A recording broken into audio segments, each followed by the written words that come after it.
Word on the Street podcast coming at you April 29th, the year 2000 and chill. Thank you for tuning in, listening in, checking it out on YouTube or iTunes later on, even after the fact. But we are live right now. The reason we are able to go live is because of none other than my producer and co-host, Jake, from the MMA podcast. Jake, what do you hear? What do you say? Went to the liquor store. I loaded up with alcohol, more specifically vodka, whiskey, beer, tequila, more beer, more vodka, more whiskey, and more beer. Doing well. Follow us on Twitter, the MMA Podcast. Ramses, as always, thanks for coming on. Coach, as always, and we do have a guest. I'll let you introduce him, Ramses. Yeah, thank you, Stone Cold Jake. Also with us, and we'll be speaking with him about TUF 20 tryouts and, of course, TUF Brazil. Our other co-host, brother, friend of mine, family, producer, everything, the man that makes it happen from Team Sun and himself, the living legend, Coach Jamie Huey. How are you doing, sir? Outstanding. That intro from Jake's going to be hard to follow, but I'll do my best. I love Stone Cold, man. He's quickly becoming my favorite wrestling legend of all time. But we're talking MMA right now for the moment, and our guest for tonight, special guest, he is American mixed martial artist, fighting off of most recently, you probably saw him a couple weeks ago, fighting in the Bellator MMA organization, middleweight division, I believe. He's also competed as a light heavyweight. He's fought for almost nearly 10 years now, since 2005. That was his first fight. He's been the King of the Cage champion. He's also fought in Strikeforce and the WEC, along with other organizations. He's been through it all. People, I can't say enough good things about this guy. Thank you for your time. He is on with us right now, Keith Berry. Keith, are you there, and how are you doing tonight, sir? I'm great, guys. I appreciate you guys having me on. We appreciate your time, man. And like I was telling you right before we went live, I am going to stick to it. This is going to be a timely interview. I tend to get into stuff that it just becomes ridiculous, but not tonight, people. Not tonight. We'll keep You're not getting off into any tangents tonight. Exactly. Yeah. Somebody's got to keep me straight, and Keith Berry be able to do it. Keith, they call you the KO Kid. This is probably, I hope, the only hack question I'll ask you. How did you get the nickname? What's the short or long story? It doesn't matter. What's the story on that? The KO Kid. My wrestling coach gave it to me, actually. So I had my first 3 fights. I knocked everyone out really quick. So I was 18. I was 19 when I won the King of the Cage title. So I was kind of doing a lot of really young. I had my first amateur fight when I was 16. So I've been at it for a while. Yeah, that's what I was looking you up earlier, and that was what I was trying to figure out. I was like, wait a minute, this guy's been fighting since 2005, but he's right now 26 years old. That would have made you, and I was doing the math, and that's what I couldn't. So, what, you were just like lying about your age or something, or was amateur MMA like that unregulated to where you could compete and fight at the age of 16 or 17? No, I've been fighting since fucking old school. I fought. People are trying to get me to fight in the rain at King of the Cage, all kinds of stuff. I mean, King of the Cage was great when they started coming up the next year or two, but I've fought in some crazy. I fought in Mexico that's not recorded and stuff, and all over the place. I've had a lot of fights. So you've almost I'm kind of grown up in MMA. So. Yeah, no kidding. It's you've been there for the past almost decade, 10 years we're coming up on of MMA. I was wondering, somebody that's been there. I mean, shit, man, you're 26 years old, but you are, you're arguably you're a veteran of MMA, of the sport. Yeah. At 26, the past 10 years, man, what's changed, if anything, about MMA? Is it better off now than it was back then? Or is shit even trickier now? Like you said, I think it's way better off now. It's more of a really regulated sport, and it's gotten a lot better. I've seen a lot of good progression in MMA, especially on the West Coast. Is that basically where you've been fighting at? Yeah, mostly out of Southern California, and I've been back and forth between Vegas as well. Let's see. So Vegas is my new home right now, though.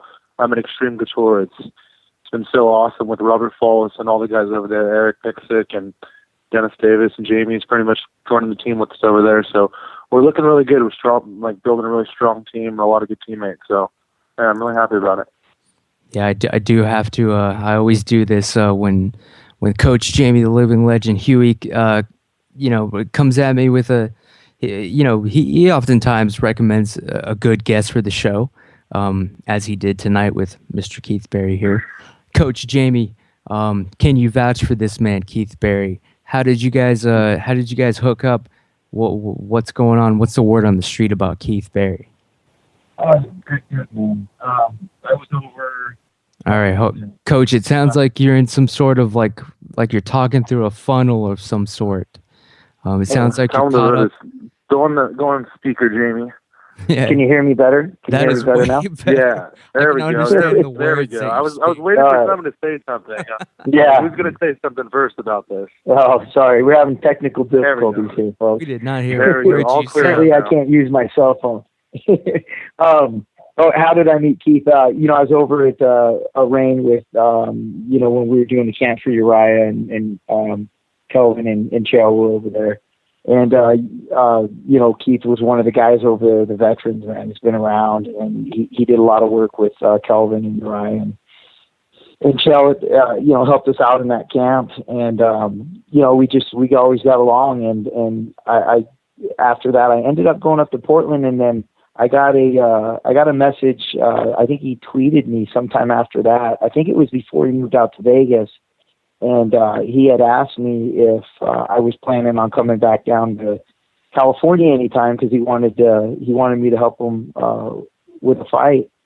And I always really appreciated that. I hadn't really talked to him it had been a little while, but he kind of reached out to me, and it's kind of one of those things. It's easy when guys are right in front of you, but he was thinking about me long distance, and I always appreciated that. So when I found out he was in Vegas and I was coming down here, obviously we got a hold of each other and kind of went from there. And I've really enjoyed working with him.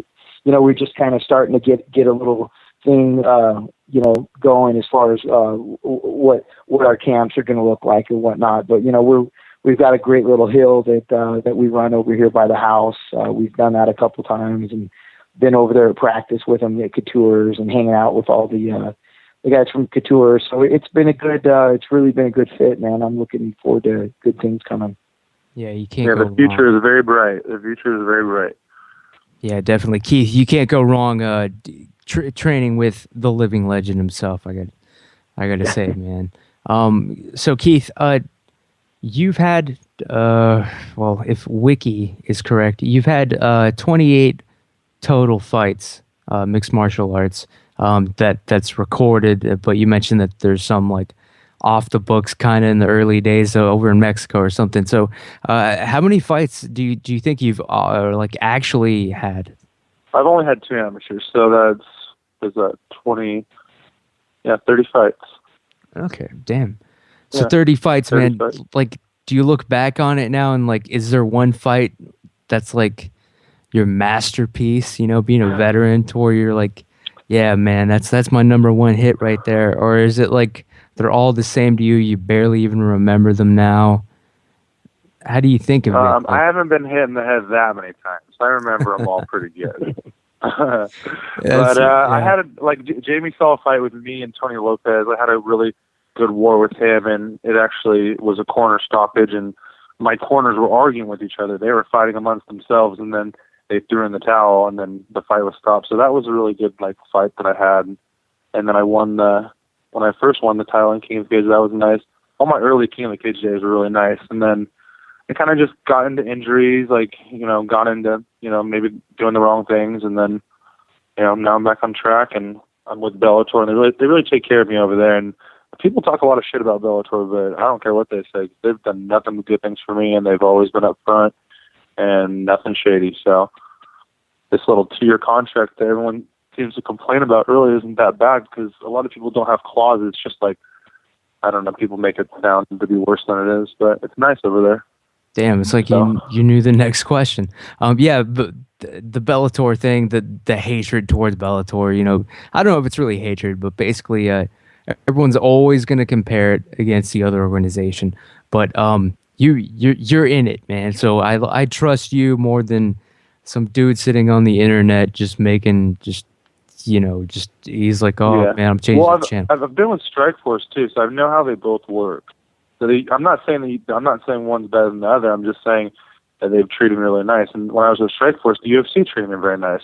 They're all very nice, but just Bellator has a good pay raise now, and it's just they have good insurance. They take care of you. They got me fighting at least 4 times last year, and they promised you the same this year. So I mean, it's like you got a steady job and you get to fight and make a living and be a real professional. Because when you're fighting and going paycheck to paycheck for a couple of thousand, it's like, you have to do other things. And usually with fighting, you want to put all your 100% into fighting. You don't want to, be fighting and then doing other things. It's hard. It's to be a true professional, you got to like really concentrate.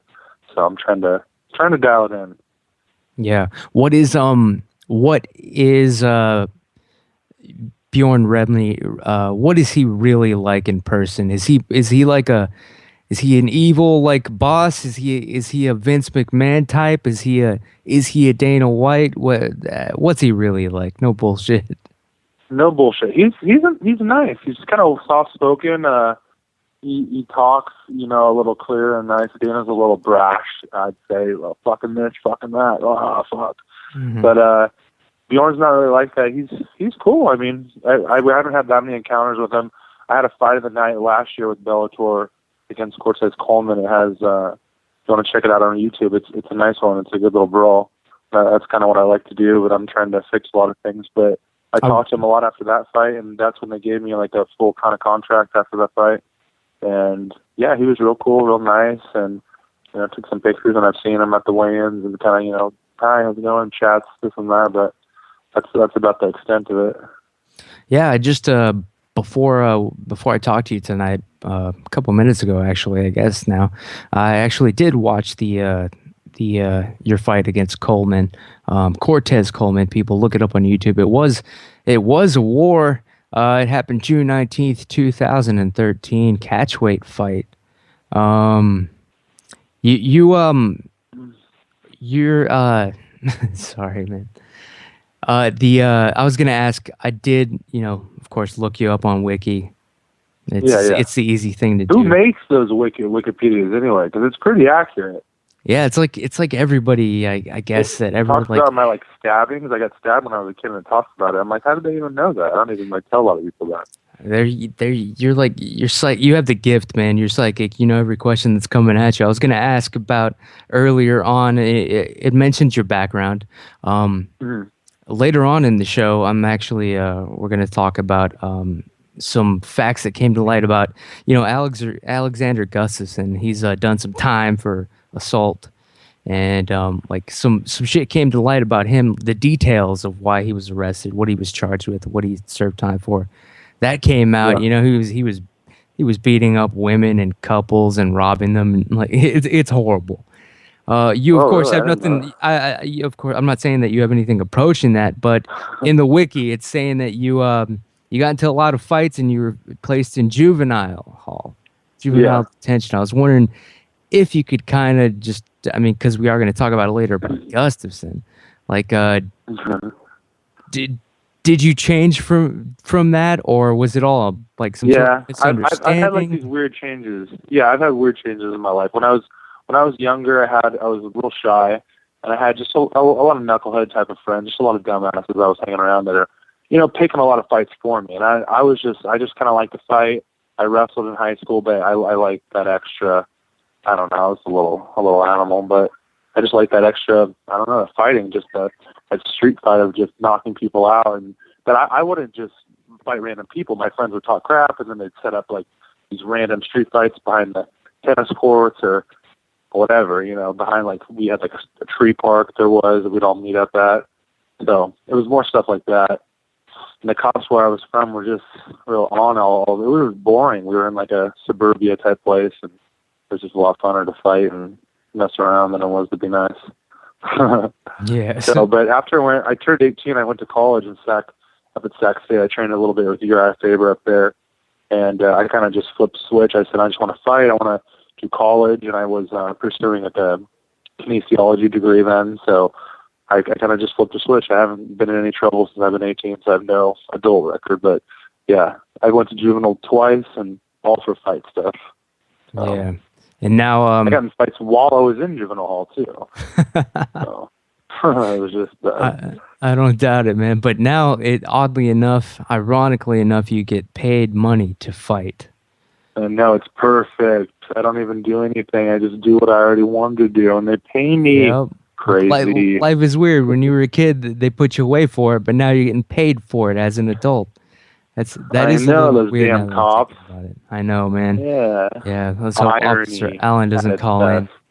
Yep. He's a frequent caller to this show. He's an officer in Louisiana, and he's. I was trying to be a sheriff actually when after I got everything cleaned up and expunged. I was trying to be a sheriff, and they gave me a lot. I went through all the hoops and passed all the tests, and I did the final interview at LA Sheriff, and they just gave me a lot of shit about my background. I said, "Look, you guys just want this clean-cut guy all his life. I don't know. I thought I had a good resume, so they didn't like any. They want kind of like a lot of straight-edge guys that just never been through nothing in their life." Yeah, that's a damn shame because you probably would have been good at like dealing with the juvenile like issues that came up. Having been through the system, like. But I just thought I had a different perspective, like on both sides. Yeah. But anyways, no, I think it worked out.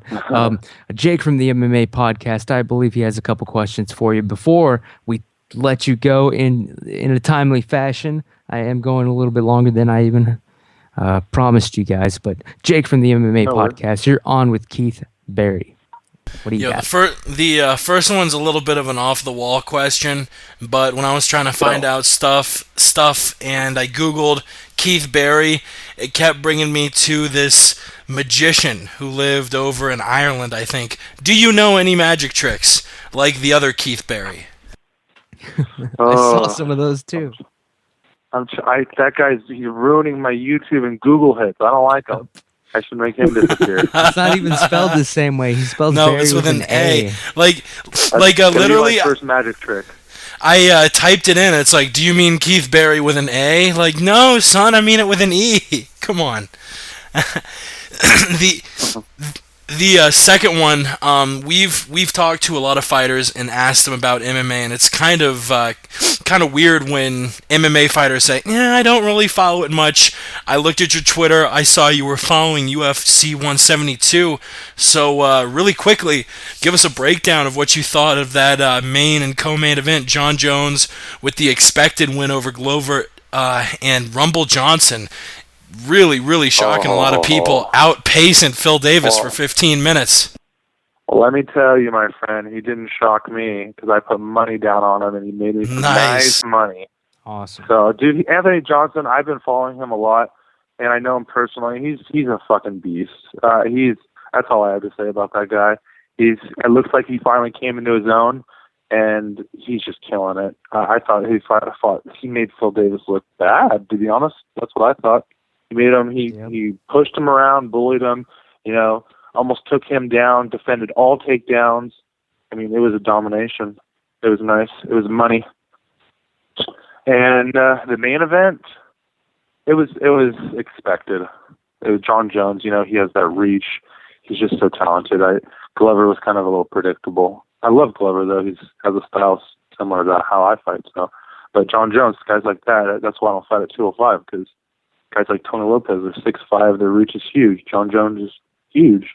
His reach, he could hit you from across the room. What are you gonna do?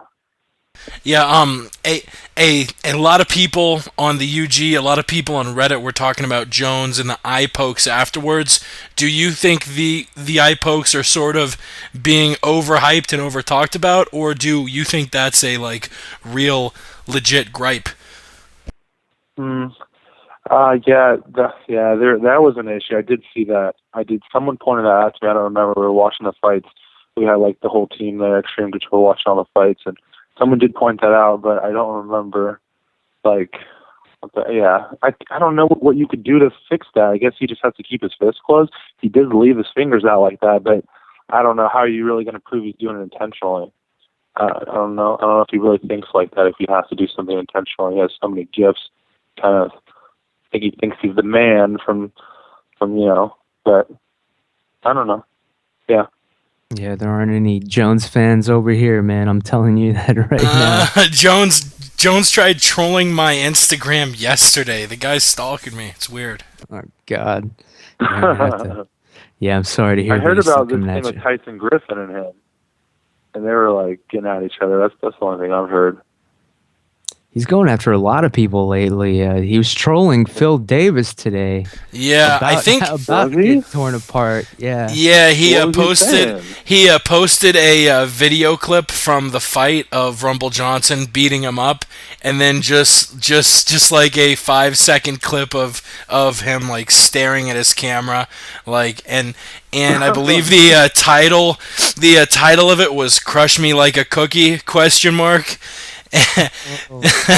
The Griffin thing, I think started with Griffin saying that Jones essentially was ducking Cormier, and then Jones, instead of tweeting back to him, starts sending him a bunch of DMs like, "What are you doing now? Are you still in MMA?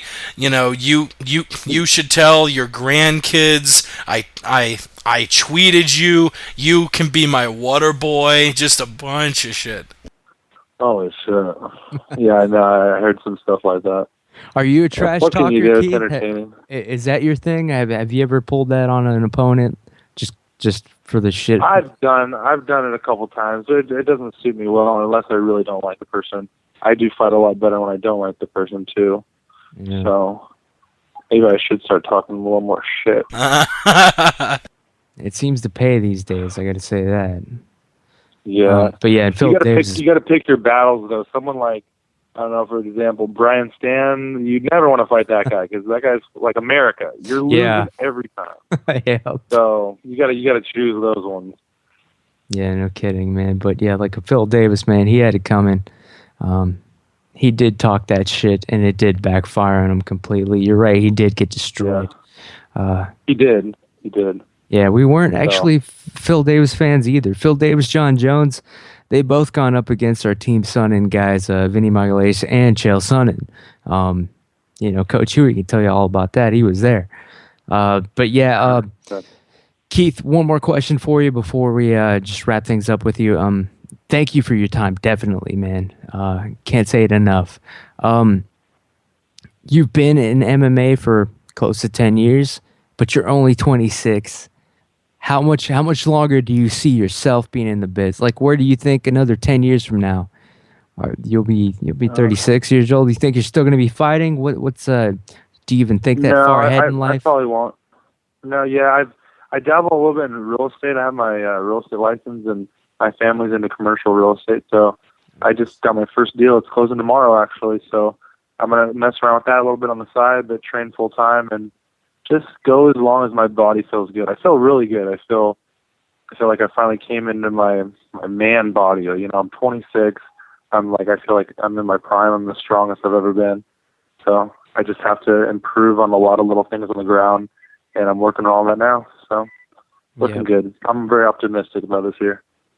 Awesome, man. And yeah, you're working with some great people, Coach Huey, who we will get to in just 1 second. But we will let you go, Keith Berry. But before that, where can people find you, talk to you, interact with you, ask you questions, bother you, become obsessed with you, and stalk you? What's going on? Any websites, Twitters? What's happening? Facebooks? Yeah, my Twitter is the main thing I'm usually on. It's at KOKid951. And then I have an Instagram too. It's KeithBerry949 at KeithBerry949. So yeah, but thank you guys. I really appreciate it. And thanks Jamie for getting me on and stuff. He's a great guy, and I look forward to really getting my hands a lot faster and stronger. Absolutely, brother. I'm having a great time working with you, man. Definitely. All right, guys. Thank you so much. I'm going to get going. Thank you, man. We'll see you later, Keith. Thanks a lot. Appreciate it. Yep. No problem. Bye. There he goes, Keith Berry, MMA fighter, fighting in Bellator right now. The KO Kid. once again, another great guest brought to you by our co-host and just co-owner of the podcast. You may as He well is call him the show booker. exactly. He's Jamie Huey, Coach Huey, man. Keithless Cole, man, definitely. What's the plan? It's gonna be like a $6 million man thing. You can rebuild him. What's the plan here? What are you gonna work on him with? Just we've got a good team, man.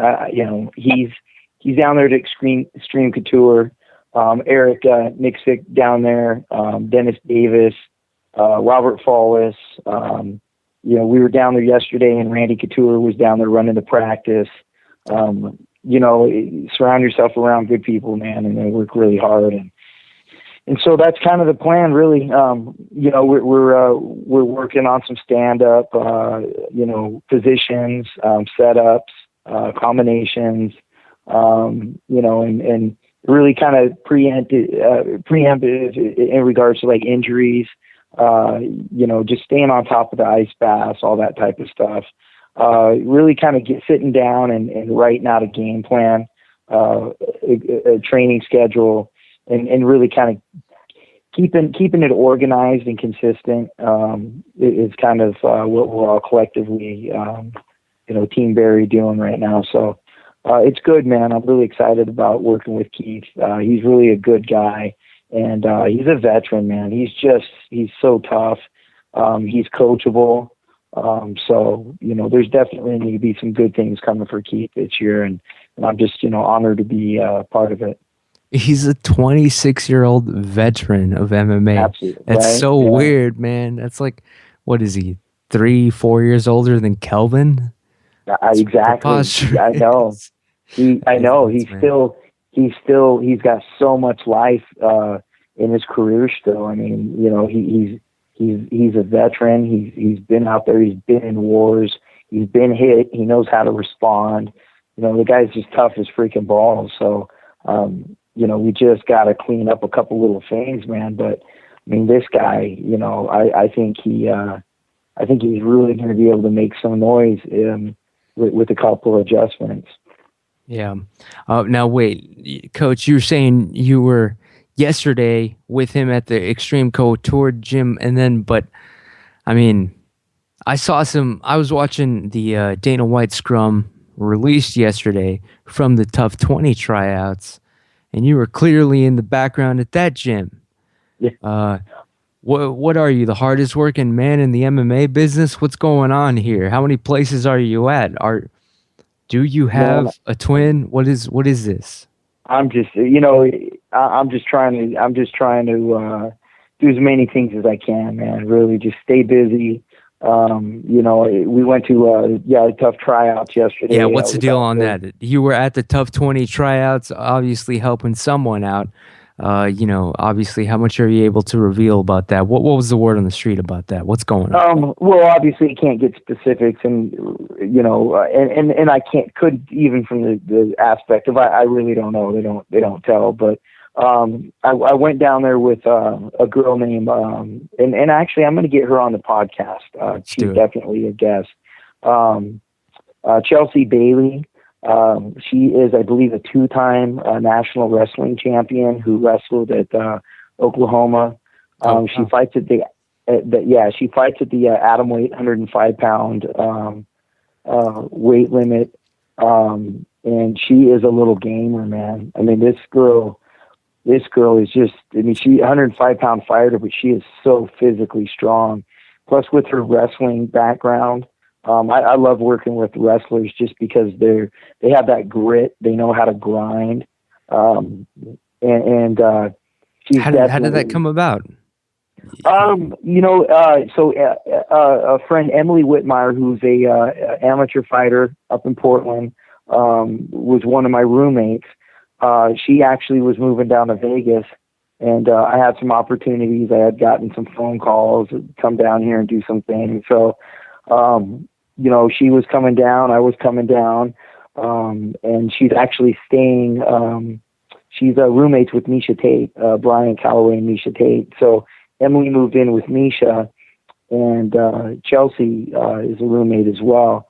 So it just kind of, I met I met Chelsea. I really liked her work ethic. She's got great coaches down there, Couture with Robert and Dennis and Eric, and she needs some. She needed somebody to hold pads for her one day, and I held pads, and just with a couple quick little adjustments, man, this girl was just making noise on the mitts, and so she's kind of like a little Johnny Hendricks. She's got the wrestling pedigree. We just need to do some things with her hands, but she's a bad little chick, man. I'm telling you, she's gonna knock some girls out in the atom weight division. So that's kind of how that happened. That's kind of how I hit up with her, and then she asked me to go to the TUF tryouts, hold mitts for her, and so me and her and Misha and Emily went down to the tryouts in the morning, did our thing down there. Yeah, I was gonna say, man, I saw you in a few videos, like chilling with Misha Tate, and at first I wasn't a fan of Misha, but of course, like now she's growing on me. Now I'm like, I 10 years ago I'd hang a poster of her up on my wall. You know what I'm saying? Like, you were hanging out with her. What's the word on the actual street as far as Misha is concerned in person? If she's like some conceited, stuck up, just a female walking around with her nose in the air, or is she actually a real human being? Like she's great. I've actually met Misha a couple times. She's in that situation where she meets so many people. I'm sure she doesn't remember everybody. In fact, it was funny. We were leaving the TUF tryouts, and a guy came up to her and said, "Hey, Misha, do you remember me?" And I can't remember exactly, but it was like, I was at Starbucks at one time 10 years ago. I ordered the mocha, and I was wearing an orange shirt. You know what I mean? Like, yep. You get that, at that level. I've seen it happen to Chell and everybody else. But so, yeah, I've met Misha several times. She's a Northwest native, just like us. So we've been kind of in the same places, but she's great, man. She's really a good person. We talked all sorts about living in Vegas and some of the things you miss in Oregon or Washington and the fight scene and all that. And so no, absolutely, I have nothing but good stuff to say about Misha. Word. I haven't met her yet, but when I do, I'll probably give up this podcast and just go live off of her. I just need someone to arrange the meeting. But anyway, no spoilers. And no spoilers about TUF 20. But for the audience, I will say, this is out there. You see Dana White. He's given the kind of little mini scrum at the TUF 20 tryouts. He's wearing a baseball cap like he's the fugitive trying to hide out in the movie. But in the background, I see you, Coach. I'm just gonna say it. I see you move to leave, and then I'm assuming the person we were just talking about follow you, but then rush back quickly to retrieve something, and then run back off. She obviously forgot something and came back to get it. But I know enough about the females, I do, people, to know that when I saw her scamper off and then get her thing and then run back out, that looked like a positive run, not I've just had a bad day run. And that's all I'm going to say. I don't know anything more than anyone else does, but I know what I saw. Whoever that person is in the background of the video had a good day. It's clear. I understand that you can't comment, Coach, but you can comment on TUF Brazil 3, the episode that aired on Sunday. I was going to ask you just a little bit about, man. A part of it was like Vinny. It was awesome. It was like Vinny comes on and he calls out Vanderlei, kind of like for some sort of like, how the teammate is fighting a former teammate, or the friends were fighting Vitor versus damn it, what was his damn name? Montana, right? Yeah. Yeah, Vitor versus Montana. So in the episode, Vinny's actually like like Vanderlei's a hypocrite, and then it like goes to like a flashback of an earlier season of Tough, which was weird. You don't really see that often, but Vinny triggered a flashback. Um, that was probably the coolest part about the episode. Sorry to just geek out on nonsense, but Coach, um, after that, of course, it shows the team training with Yushin Okami. So Okami came down to Brazil. Not only did you guys meet up with him, we know he stayed over at Gel's place, but he also trained with the team. Uh, Now that it's over, we saw the episode. Can you tell us about Yushin Okami being? What the hell was he doing in Brazil? And was he really sparring with these guys as hardcore as they showed, or are they staging even that? Yushin Okami was there, man. What was that like? That was good, man. It's always good having Yushin. And if we do an Ultimate Fire, you can probably bet you're going to see Yushin make an appearance there. He was in 17 with us almost the whole show, and then he was here with us for a good amount of time. Yushin goes hard. Yushin's very physically strong guy. He has a very deceptive range. Kind of like Marvin Hagler. You can kind of be standing off him when you think you're safe, and he hits you with a shot. Like Keith was talking about Tony Lopez earlier, that you think you're out of range, and they can hit you from the other side of the room. So, Yushin's kind of one of those guys. So it was definitely, when Yushin came in, everybody was excited. I mean, this is Yushin Okami. Yushin Okami has a win over Anderson Silva. He's fought for the title right. several times. So him coming in was definitely great. The guys wanted to get working with him. And, Yushin is a gamer, man. He's the most humble, quiet guy you'll ever meet, but he likes to be competitive in there, and he was in there mixing it up with the guys. So as always, Yushin's really an asset to us. What is your communication really like with Yushin Okami? I mean, like, is this guy? Is it just he doesn't know any English whatsoever? So you're just kind of every now and then you'll look at him and nod or something, or is it like you guys have actually had like some sort of meaningful dialogue? I mean, like real talk. Like, what is it like trying to communicate with this man? I have no idea how much English he actually speaks or interacts with. I have so many good Yushin Okami stories. Like I could spend the next hour and a half telling Yushin Okami stories. Is he? He's it's funny because sometimes you don't think he understands a lot, but he's kind of a quiet guy. I think it's kind of a Japanese cultural. Yeah, they all are. I'll say it. Very respectful, very quiet. So he kind of comes in and out of this. Like, this guy speaks English, and then you're like, he doesn't really say a lot, so he's uncomfortable because he doesn't speak English. But yeah, you can definitely, he knows what's going on. He's very aware when it comes to understanding English. And I think some of his shyness mixed with the cultural thing and the language, you start to kind of assume that there's not as much there as there is. But funny story. We're in Las Vegas, and we go into a Starbucks, and we all order our coffee, whatever. And sometimes Yushin's so quiet, you kind of forget that he might need help sometimes. So he goes up, he orders a coffee. So he goes, coffee. And she goes, okay, what size? And coffee. Yeah, he points at the 12 ounce, and she goes, okay. And then, like they always do, the lady goes, okay, can I get your name? And Yushin kind of looks up and goes, no. And the look on the whole lady's face just changes, like she's so offended, like this guy is not going to tell her what his name is.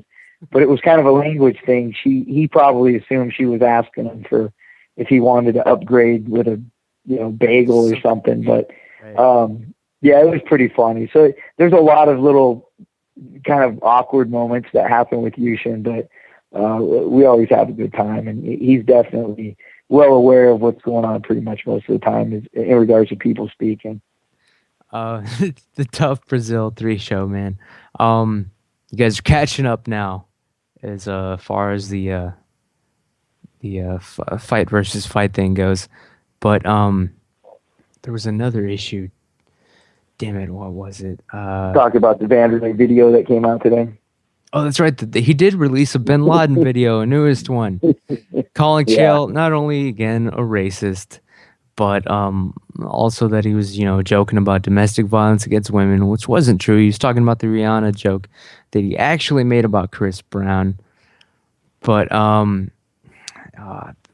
think there was something else that he might have tried to like garble through in his. There was something to the effect that Chael speaks badly about black athletes or something. Right. I watched the video earlier and I was just like, "Are you kidding me?" Like, right. Come on, man. Let's deal with the obvious. Yeah, is Chael a racist? You know him, Coach Huey. It's just ridiculous. It's the biggest propaganda.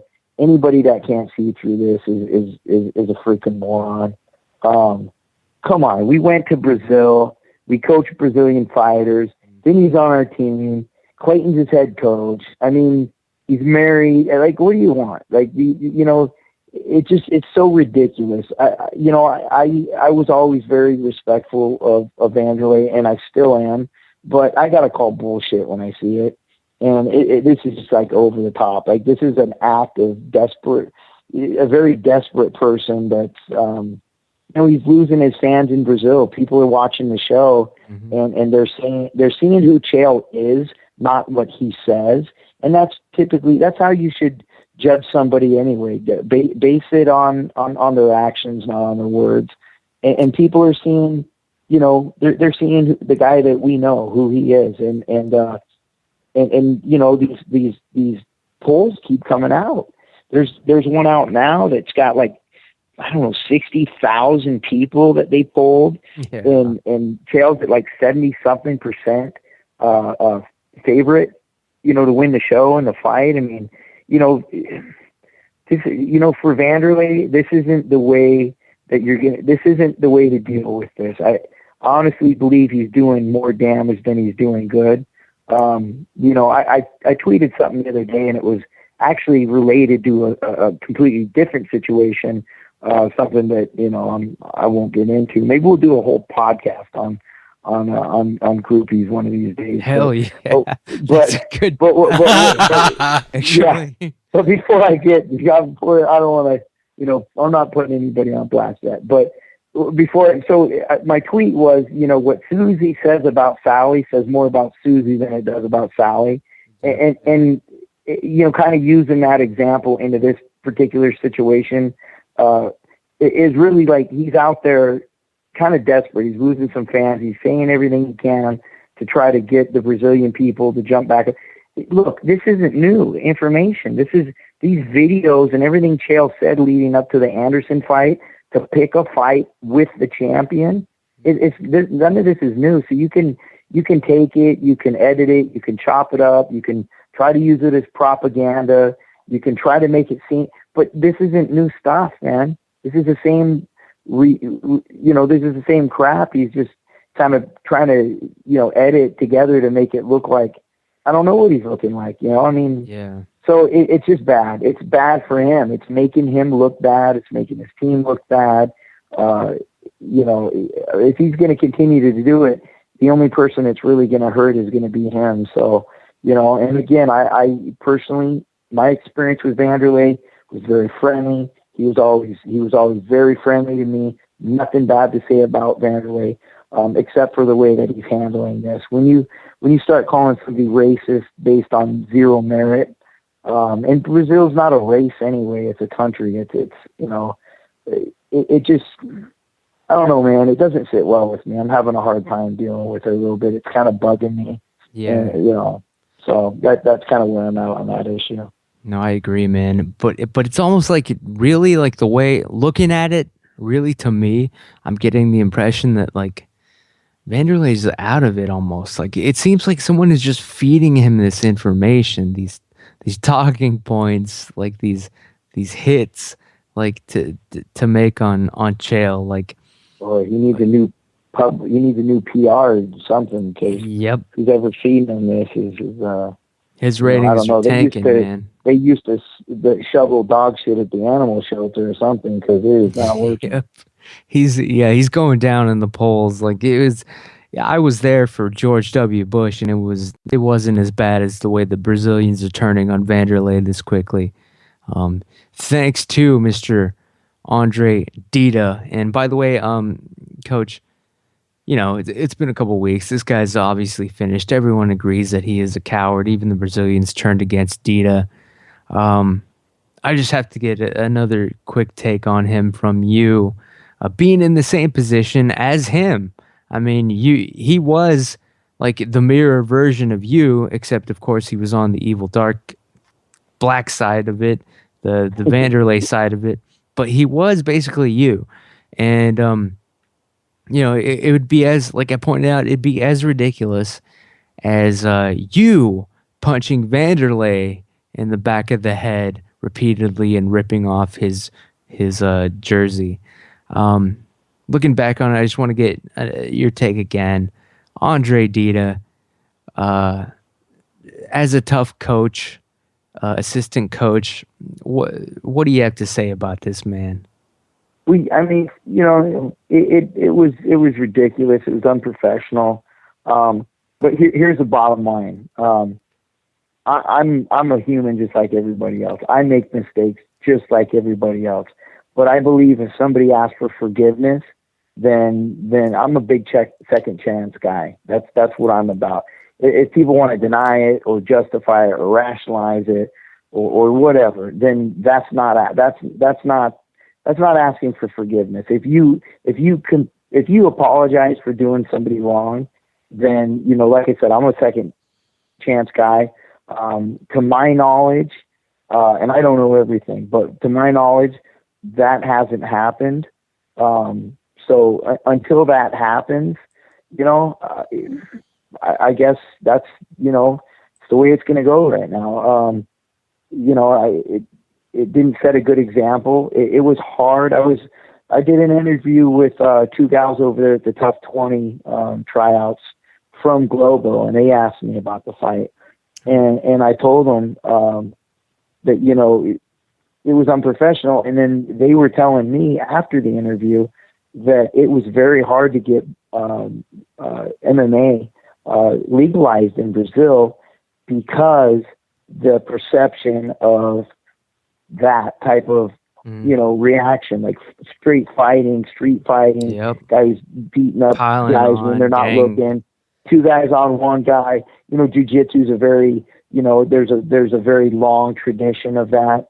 So, for MMA to kind of get it started in Brazil, they're still kind of, it's very popular over there, but at the same time, it was very hard to get legalized. So it doesn't represent it good for it doesn't represent the sport, that type of action. So, Dita did what he did. Dita was a guy over there that was very friendly and respectful to me at the same time. I mean, I guess, he made a mistake. He kind of snapped. Maybe he felt like he was protecting his friend. Whatever justification he had for doing what he did, a simple, I screwed up. I shouldn't have did it. It was wrong. I didn't set a good example. Chael, I'd like to apologize.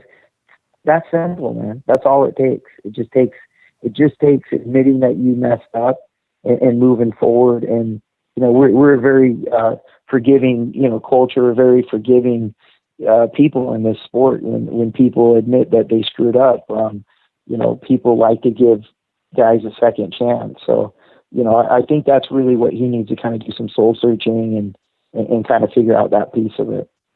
Yep, and one of the last questions, of course, thank you as always for your time, but let's reverse the role. Let's say you were Dita. Let's say in that scuffle, you had seen Chael Sonnen somehow miraculously get taken down by Vanderlei, and then Vanderlei's ground and pounding on Chael, and you rush in to see that. Do you imagine is that a circumstance where you would maybe have gotten on top of Vanderlei and begun to strike him in the back of the head with your fists? I mean, let's say the tables were turned a little bit. Would that have made Not a a, difference? no, not in 100 years. One thing I don't like to do as a coach is talk bad about fighters. Once upon a time, yes, I boxed. I boxed amateur. I boxed professional. I'm a coach now. I'm not a fighter. So for a coach to kind of talk bad about a guy that's currently fighting, I feel it's kind of tacky. It's one thing to express an opinion, but it's another one to try to interject yourself, like physically, like somehow you're gonna, no, I wouldn't get involved. At the very most, I would have did exactly what we did. Is everybody tried to get in there and be peacekeepers and pull guys aside and kind of, calm everybody down. Chael and Vanderlei are grown men. These guys are professional fighters. These guys know how to take care of themselves. If it would have been Vanderlei and Chael and everybody ran in and broke up the fight, it wouldn't have been a big deal. Yeah, it would have, it would have been still frontline, front page news on all the sites and whatnot.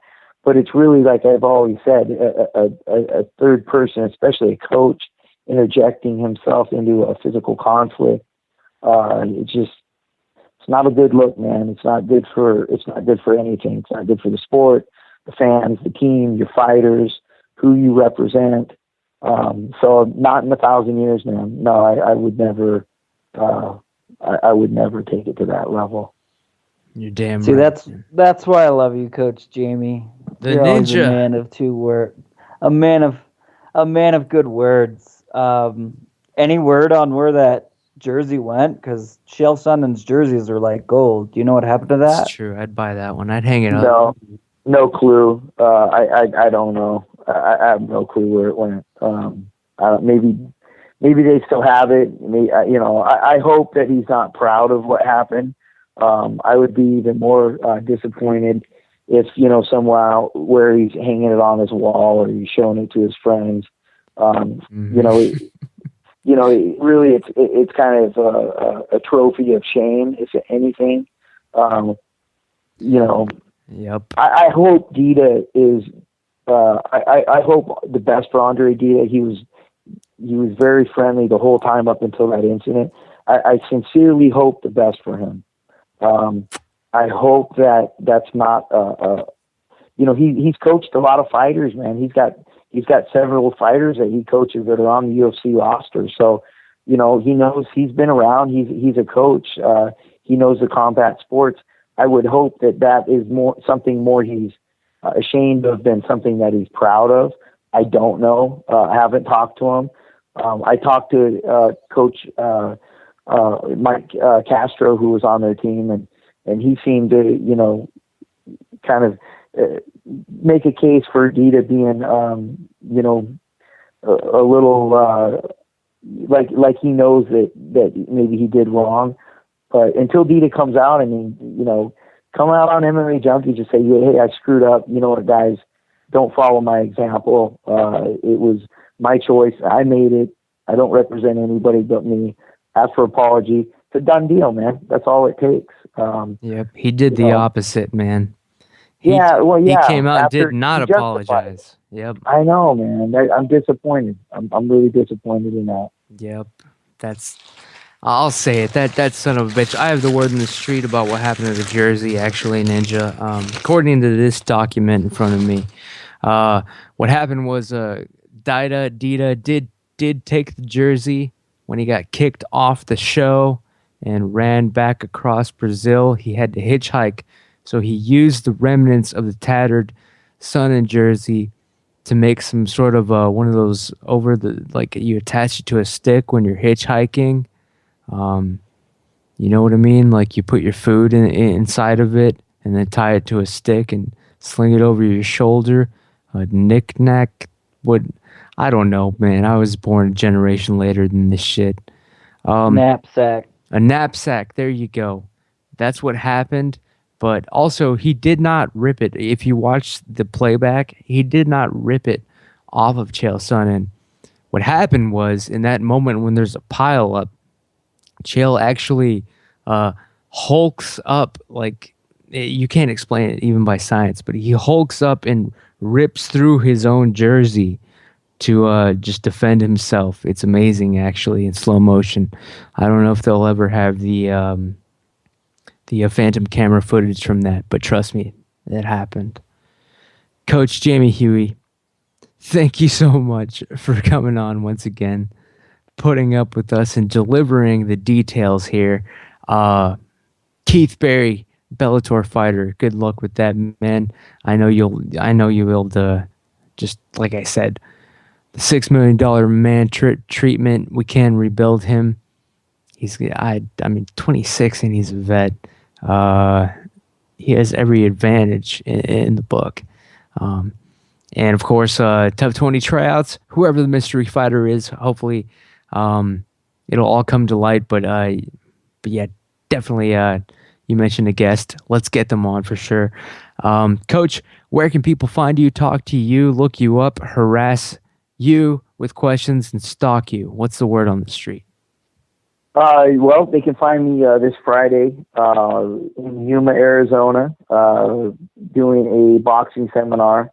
My profile picture on my Twitter is actually the event flyer with all the information in regards to booking tickets for that. I'm not sure if we're doing a second seminar. We very well might be. Sounded like the first one was sold out or close to being sold out. That's just pre-ordering tickets. So everybody who shows up the second day, we might end up doing a second one if that books up to that capacity. But everybody get a hold of the people on the flyer. Sydney is over there at the gym is the one setting this up. And then also my website, www.coachjamiehuey.com, Twitter @Coach Jamie Huey, and then Instagram @Coach Jamie. And then obviously every Tuesday here on the Word on the Street podcast. Excellent. Coach Jamie, the living legend, Huey, thank you so much for coming on again. We will be here next Tuesday. Yes, we'll have Cutman Adrian Rosenbush on with us. That's right. Read my mind. Adrian Rosenbush, Cutman from the UFC, is going to be our next guest on Tuesday. You heard it. You're going to listen to it, people. Coach Jamie Huey, I hope you have a good night tonight. Get some rest. Train these fighters. Get some belts. Whatever it is, whatever's going on. And I can't thank you enough, man. Well, always a pleasure, guys. Look forward to talking again Tuesday. Yep. I'll talk to you soon. All right, guys. Take care. Yep. There he goes. Coach Jamie, the living legend, Huey, team son and coach. Just MMA fighting coach, man. Men, women, doesn't matter. Boxing coach extraordinaire. This guy doesn't get enough credit. Jake and the Ninja are with me on the Word on the Street podcast. I was just in the middle of just tweeting out that we're going to switch things up a little bit, and we have a couple topics to just get out of the way before we sign off for the night. We're not going to take up too much of anybody's time. But Jake, man, hopefully you're still there. Anything that you wanted to talk about before I launch into my assassination of Alexander Gustafsson's character? I'll let you tackle it before I put my 2 cents in on Gustafsson. I just worry about John Jones because we all know about Gustafsson's past, and at 172 I think we learned something about Jones we didn't know about him before. By the champion, John Jones! I did not know that John Jones could hit a falsetto. Jesus Christ, this is him walking out to 172 screaming all sorts of high notes. By the champion, John Jones! Goddamn. Damn, that's high, man. That he's blowing the roof off of that place, man. That's not even a note that when Michael Jackson would launch his front kick in the middle of 90,000 people in Russia, you wouldn't even hear that high of a note come out of his mouth. He's got to produce that high note so it muffles all the boos from the crowd. That is true, man. Actually, this fight, there weren't, I don't know if they have some sort of new technology to drown out the boos, but there were a little bit less of them than usual at a John Jones fight. Um, what'd you guys think, man? Because obviously you know how I feel about this fight. Um, I think it was a total work and a setup fight, a gimme fight for John Jones. But what did you guys think, man? John Jones versus Glover Teixeira. How That did you shoulder feel? Did you watch it? What's happening? that shoulder crank John pulled off was nasty, man. What was that? The first round or something like that? I believe it was the first round. Glover has his back against the cage, and Jones had his shoulder in a weird position and cranked it in. Really, really brilliant move. It's a shame that he resorts to poking people in the eyes every fight. What about you, Ninja Man? He fought Glover. Did you think that was a real fight? What's happening? It was an unfortunate. I expected a lot more out of Glover. Like I say every time, John Jones is, as much as we all dislike him and as much as of a coward and just a horrible person as he may be, man, that guy is talented. Aside from the eye poking, which was just, I mean, come on, that's blatantly like, I mean, you're trying to stick your hand out and hold the guy's head like you're in grade school, in an MMA fight. Like, what do you think is going to happen? So if he intentionally did the eye pokes or not, you have to know that's going to happen. I mean, seriously, there's no reason to do that other than to slip an eye poke. And even if he wasn't intentionally going to slip an eye poke, you have to know that's coming. I mean, so I'm not really happy with that. But giving John Jones all the credit, he's throwing elbow jabs, and that's just, that's crazy. He was missing with a lot of them. mean, uh, yeah, I'm not a big fan of all the spinning stuff, so I was kind of happy with that performance because Jones didn't really seem to be doing a lot of that, but I honestly expected a lot more from Glover in that fight. Yeah, in my opinion, he was definitely uh, pulling his punches, not fighting the man to the best of his potential, not going 100%. Obviously, as I had predicted and suspected and feared, I don't believe that Glover Tex had any intention of winning that fight. I don't think he attempted to win that fight seriously. I think it was a setup. I think it was a work, people. Um, I know I sound like a broken record, but that's what I think. That's what I saw with my own eyes. This Glover, he's got a streak that rivals The Undertaker's. But against John Jones, he's got nothing. And let's not forget my main proof here, and the reason I was suspecting him from the beginning of being a company man, he carried Rampage when he fought him. All right, he carried Rampage. They went the distance. Give me a fucking break, Rampage. We saw that fight. It was in slow motion the entire time. That fight was an outrage. That's when I knew that Glover was full of shit, possibly. And this fight, it's not making me feel any better about that. I think it was a work, and I'll say it. I'll be the one that says it, people. Well, Glover's the kind of fighter that throws. I mean, everything he throws has fire on it. And in the John Jones fight, now you're going to switch it up and not throw hard punches ever? I mean, it just does not seem like you can't be. I know it's John Jones. Yes, he has a lot of talent, and that's the only thing I'm going to say about him. But you're not going to do what got you to the dance. I mean, throw fire. Throw fire and beat John. I mean, that's what Gustafsson did, which I'm sure we'll get to. But, you just stand in the pocket and throw fire. And then John Jones isn't going to get close enough to throw those elbows. And, I mean, that's Glover's game. And to plan or strategize anything but what you're good at is pretty ridiculous. You're damn right. I saw Glover pulling his punches, man. That's what I saw. But we do have Officer Allen joining us right now. Officer Allen, Glover versus John Jones. I'm assuming you saw the fight. What's your take on it? Having just joined the show, you don't know what the hell's going on here. You're discombobulated and whatnot. What'd you think about the main event fight on Saturday? Yeah, how do you guys read me, first off? Good. All right. Yeah, I went back and watched the fight, and I was, really surprised, like a lot of people, that, I know Glover said that he got hurt in the first round, hurt his shoulder, but just, me and Jake kind of touched on it when we were talking that, Glover, he just, like, seemed, I don't know if it was the injury that caused him to be so one-dimensional.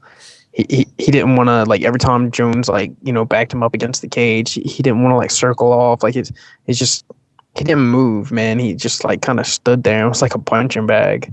And I don't know if it was because he was tired. I don't know, man. Kinda. But, I don't want to go that route, Ramses. I don't want to. I know, man. I don't want to, I'm not going to call it. All right, so let's assume it was real then. Continue then. So Glover ain't responding. You think maybe that shoulder crank in round one was like that was it? He was done from there, or what? I mean, they went the distance. The fight was a work, people. Let's assume it wasn't a work. Give us a little bit more of what you thought then, Alan, watching it. And don't worry about that. I don't know. I just saw it. It was a guy that was mentally defeated. After that first round, like Glover, he came out the second round and he wasn't on fire. It wasn't explosive.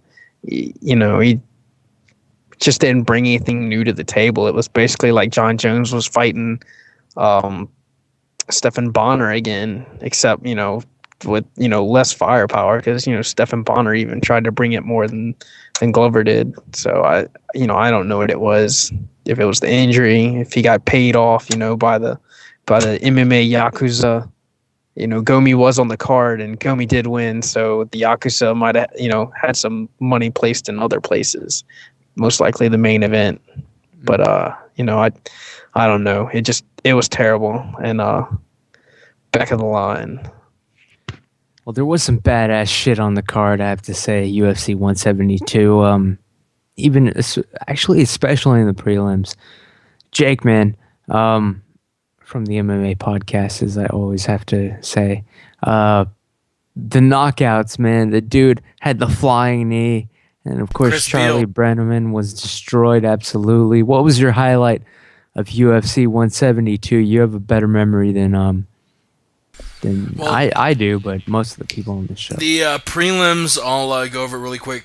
Chris Beal with the flying knee knockout, Danny Castillo ending Charlie Brenneman 21 seconds into the second round. Bitch Kohei defeating Jessamine Duke, and Takanori Gomi defeating Isaac Valley Flag via unanimous decision. My favorite part of the prelims, though, was the last one. Joseph Benavidez. You got to give Tim Elliott for going out there and really putting forth a good really good fight against one of the best flyweights in the world. But Benavidez ended up getting a guillotine choke so good that Elliott had to tap with his feet. He ended up getting a Performance of the Night bonus, and I believe he won the Harley Davidson. The Performance of the, actually all the bonuses going to people in the prelims. Performance of the Night going to Benavidez and Beal. Fight of the Night going to Gomi against Valley Flag. Nice. And side note, I am in negotiations with Joseph Benavidez to purchase his dog Benji. Follow me on Twitter at the Aunt Jimmy Show.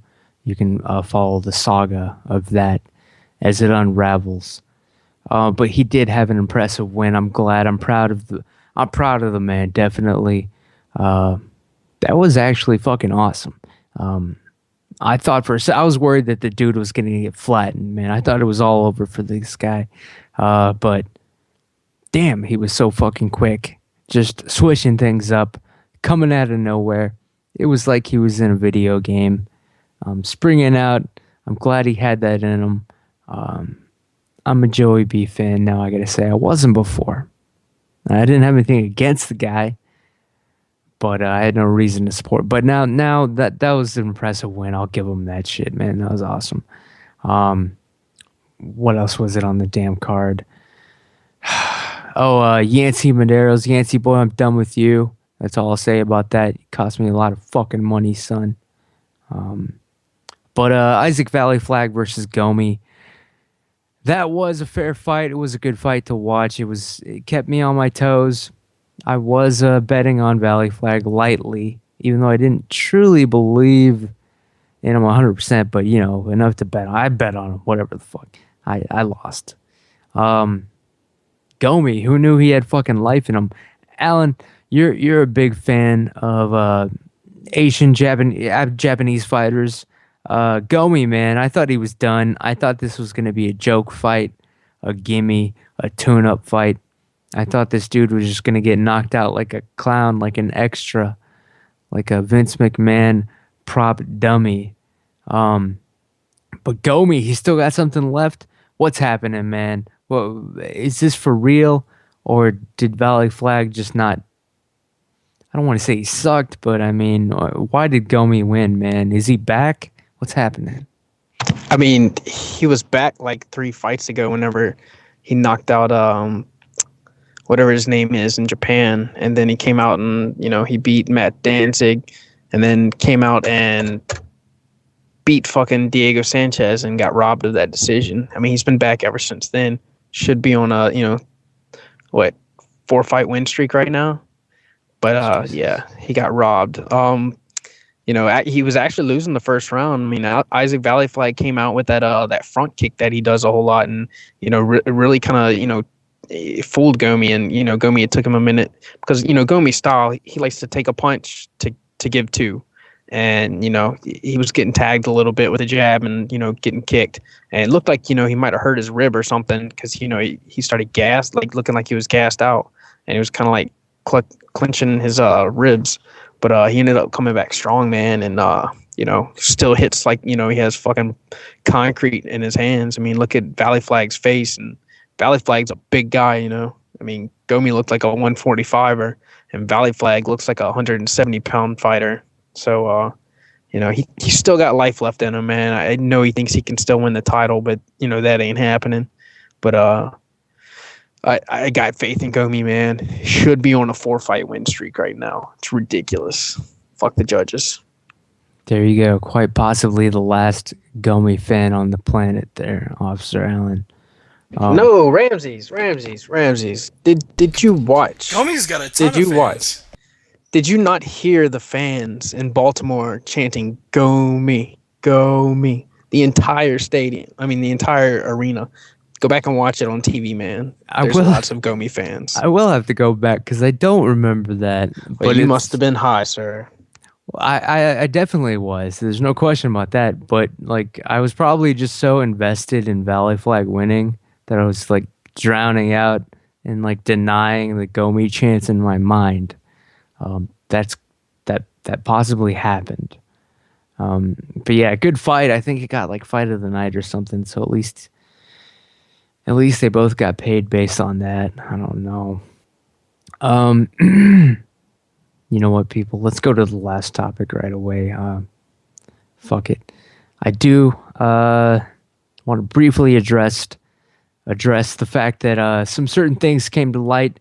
We all know that Alexander Gustafsson has done time before. He does have a criminal record. It was revealed that it was for assault. But of course, past 2 days or so, the actual details of these cases came to light. Turns out he was beating up women, couples, robbing them, just men and women, total strangers. It wasn't even like we heard from Keith Berry. He said he had a checkered past when he was a juvenile, but it was just fighting other dudes at school. You play playground shit. It wasn't actual like assault against multiple people. I Like, have the quotes in front of me if you want to hear them. please do, man. Please do. Let's hear it. Let's hear the All evil right. truth about Gustafsson. God damn. All right, the details of Alexander Gustafsson's past are coming out, and boy, are they ugly. That was the thread on Reddit. It posts a legal document from Sweden saying, page 10, Alexander admits to jumping a man and his girlfriend, unknown to him other than that the man was friends with a man who had been in a scuffle with Alexander's friend 2 years ago. So the guy was friends with a guy who fought Alexander's friends. Let's see. One sentence was for aggravated assault. Plaintiff and girlfriend had been at a restaurant, meets Alexander with friends afterwards. Alexander goes up to him and asks, "Have you talked shit with person X?" In which the plaintiff says no. According to Alexander, his eyes then went dark. Beats what the the man hell? to the ground, kicks him in the head while unconscious. Another sentence. Man with his girlfriend leaves clothes by a public pier while bathing, sees Alexander Gustafsson with friends going through their clothes. Alexander is seen dropping a white package of cigarettes on the ground while the woman's white cigarette package from her clothes is missing. The couple decides to just leave, but when they do, the woman says, which it's always the woman making some remark, stirring shit up. Oh yeah. The woman says, "It's wrong to steal from people's clothes." Alexander then lifts her up, throws her on the wooden pier. When she recovers from the shock, she looks over and sees Alexander sitting upon her boyfriend, headbutting him. That's just see. That's the way it reads. This And that's dude only is the shit an he got animal. caught for. Like, Yeah, think about all the this shit he dude is didn't an get animal. caught for. Yeah, the way they make it seem with these details coming to light, and of course he was convicted on this shit. So I mean, by law and by witness testimony, by the measures that we have as a society, he did do this. He's throwing people around, beating men and women. Most of his shit, like the shit that he actually went to jail for, is like assaulting couples. Like, Jesus, man. Like, when you're walking, if you're ever out with your woman and you're a man, like, that's your biggest fear, that like you'll get jumped by some dudes and they'll just fuck with you and your woman. Like, that is the fear. Like, and guess what? The dude who was actually out there doing it was Alexander Gustafsson. All right. Yeah, he's famous now. Yeah, he's a great MMA fighter. He almost whooped John Jones' ass or whatever. But this is what he's been convicted of actually doing in real life multiple times. All right. This isn't like a leave him alone. He was a kid. He was a teenager. He was a juvenile. It was a one-off thing. He was an angry kid. It was this and that. You make your excuses. No, he was convicted and sent to prison for doing this multiple times. All right, do you come back from that? I don't know. I don't think so. I don't think you do. What do you guys think, man? Are you guys still willing to be Gustafsson fans, like actual fans, knowing that, in real life and what he's done, what you can go by, is that he's been a piece of human shit, a piece of shit. He's gone to prison for being a piece of shit, and now we're learning exactly what happened and why they put him in a cage and locked him up, and why he didn't belong in society for a long while. Now we're hearing it. Jake Ninja, and then of course I want to hear Officer Allen's take, being an officer. Alexander Gustafsson assaulting people, going to prison for it. He's a UFC fighter. He's getting title shots. He's on the cover of the upcoming UFC video game by EA Sports. What do you think, Jake, man? Does this change anything at all for you? Yeah, when I first read this, I was really shocked. I knew he was a felon, but I didn't know it was to this degree. I mean, to be totally honest, he's talked about it, and he really does seem like a changed person. Coach Coach Huey earlier on the show talked about giving people second chances. Um, yeah, he did a bunch of this, but then he served his time, and I think he came out different. He has said, the UFC has sort of told him not to talk about his past. He did do an interview. I don't know if it was a Swedish interview or once, but but what he said was, "I'm ashamed. I'm not proud of what I did.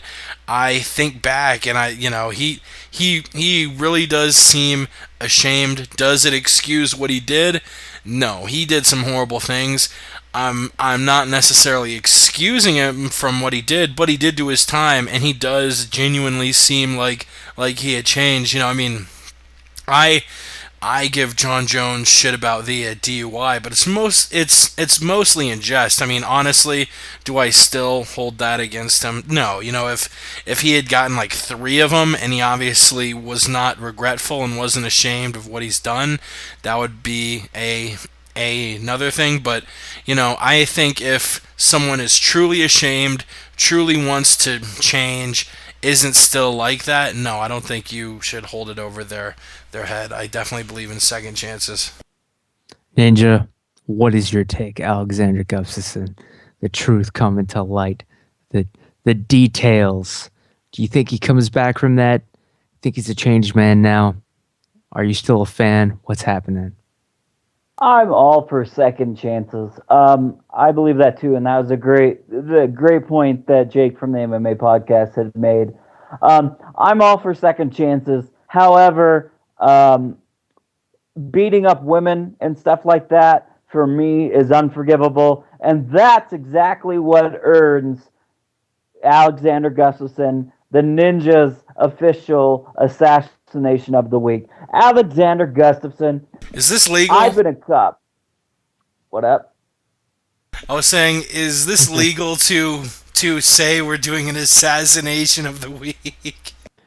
Those are Ninja's words. Me, Ramses, the host of the Word on the Street podcast, has nothing to do with anything about assassination weeks. But continue, Ninja.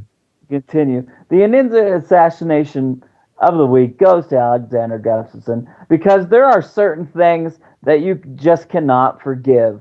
And one of those is beating women. Now, I spent a lot of time on the streets as a police officer as well, and I'll be the first to tell you that I'm not against hitting women. And before Yeah. before people take that out of context, I'll explain you why. Women are just as dangerous as men are. That's right. And you learn that very, very quickly as a police officer because of this whole, you've been taught as kids, as men, we don't hit women. Well, that's bullcrap because I've met women that would put you in the dirt even quicker than men. Damn right. They'll stab you. Granted, if you're properly trained, there's other things you can do. I'm not saying women are weaker or inferior, but, what would a good takedown, that's how I dealt with the woman. I've never hit a woman in the face. I would have if I had to, but, I was able to take them down and control them. But that's not the case here. If that's something that Alexander Gustafsson did, it's not like he beat these women in self-defense. He just straight up beat women. And for that, there is absolutely no excuse. I agree. You cannot be forgiven for that. I know what he did as a kid in the past. Yes, we've all made mistakes. We've all done that. But that crosses the line for me. That's over the edge because you have to consciously make those decisions and the whole, I blacked out and I can't remember. That's bull crap. That's what you tell to try to get yourself off. So for that, Alexander Gustafsson, I do assassinate your character. I hope you lose the EA Sports cover. Mm-hmm. I hope people look at you in the right light and look at you for what you've done. I'm sorry. It's just not a forgivable thing. You're damn right, Ninja. I agree with the Ninja on this one, man. I'm siding with him. Definitely. This was not a victimless crime that we're talking about. It was repeated. Um, he was convicted of it. It's not up in the air. I mean, it was decided in a court of law. That's what this guy did. That's who he was. Um, I don't believe that you come back from a mindset of where you're just beating the hell out of women and their Well, boyfriends. he never beat the hell out of a woman. He picked her up and kind of like threw her apparently, which Well, that's which just is the like one case. which is not good and excusable. But you all are wording it like he took her by the throat and like punched her in the face 10 times. You ever Like, been in a Listen, situation where you picked up a woman and threw her? Like, If yo, you a lot put of your hands times on- I threw a bitch out the window once. You got to do what you got to do. you know what? That's a good question. Let's get to you, Officer Allen. Being an officer, of course, I'm sure you've had a different experience with violent women, but let's hear it, man. Have you ever seen somebody of Alexander Gustafsson's, caliber here as far as violence? He's just walking up to people, assaulting them, and robbing them. I'm sure you've dealt with them. Is there coming back from that? Do people ever come back from that? And yeah, the fact that Gus was apparently, violently assaulting and well, he was being violent towards innocent women. Uh, what's your take on that, Officer Allen? Does it say in there like how old he was? He was young, man. He was in his I think he teens. was 17, 18. Yeah. All right, and yeah, we But it don't was know like multiple what offenses, though. but we don't know like what the circumstances were surrounding the, if those women were like coming after him while he was attacking their boyfriend and he just like pushed them off. We really don't know. He paid his time for his crime, and anyway, even if he didn't, this is America where we excuse people who are famous for doing things wrong. We give them free passes. NBA players all the time. They're glorified, and their arrest rate in like the NBA and the NFL far exceeds the UFC. And we like to get mad about people for making racist comments, but people who beat their wives and things like that don't get in trouble and don't lose their deals. So you know what? Fuck it. Leave this dude alone. This dude served his time. Let him freaking just do what he does. He's not beating the shit out of people anymore. So that's my take on it, man. It's fuck it. Just fuck it. You know what? You got me thinking for a second there, Alan, when you were like, maybe these bitches were just thrown off in mid scuffle, and then they filed assault charges, and that's. I mean, he's a big guy, so I mean, for him just to like push a girl, like if she was up on him, like while he was on top of another guy, or if he was in the middle of a fight, because let's be honest, chicks get involved in fights all the time. They do, man. I can't tell they you almost how got many me thrown in fights. jail. Exactly. How many fights I've been involved in or incidents at work where dudes are fighting and all of a sudden chicks want to, jump up in there and, be part of it, and if you're going to put yourself in that, type of situation, then, don't cry about, spilt milk. Don't cry about what happens because, if you get mixed up in it, you get mixed up in it, stay your ass in the back and wait for the police to get there, do the womanly part unless you're, a woman that can handle herself. And then, whip some ass. Yeah. But, if you can't, keep that dress on, make them cookies, clean that kitchen, and fold my clothes. Yep, I had to leave. I had to leave. Fold those fucking clothes. But I had to leave a girl. One of the reasons being there was a party at the house that she lived at with another girl. They were roommates, whatever. There was a party going down. I was there, it's minding my own business with my stupid friends. And then the roommate of my girlfriend had her stupid friends over there partying at the same time. So one of them starts talking shit to the other. It was a debate about one of them was a Republican, one of them was a Democrat. It was the stupidest drunken conversation debate, if you even want to call it that you've ever heard. It ends with my friend being like, Obama, oh shmama. That's what he said to this guy. And so the guy gets up and hits him in the face.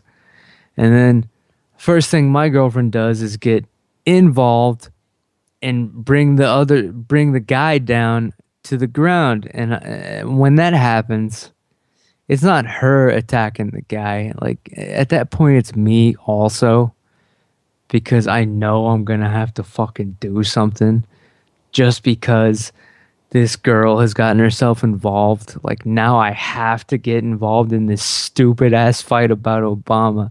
Like, and after that I was done, man. I won't even tell you what happened, but after that I was done. It was closing time up in that bitch. So yeah, man, maybe the Gustafsson reports, maybe the details are due. Maybe 50% of it is, the stupid bitch factor. Basically the liar, the exaggerator, the girl filing charges, or the cops. Maybe he was a dick to the cops.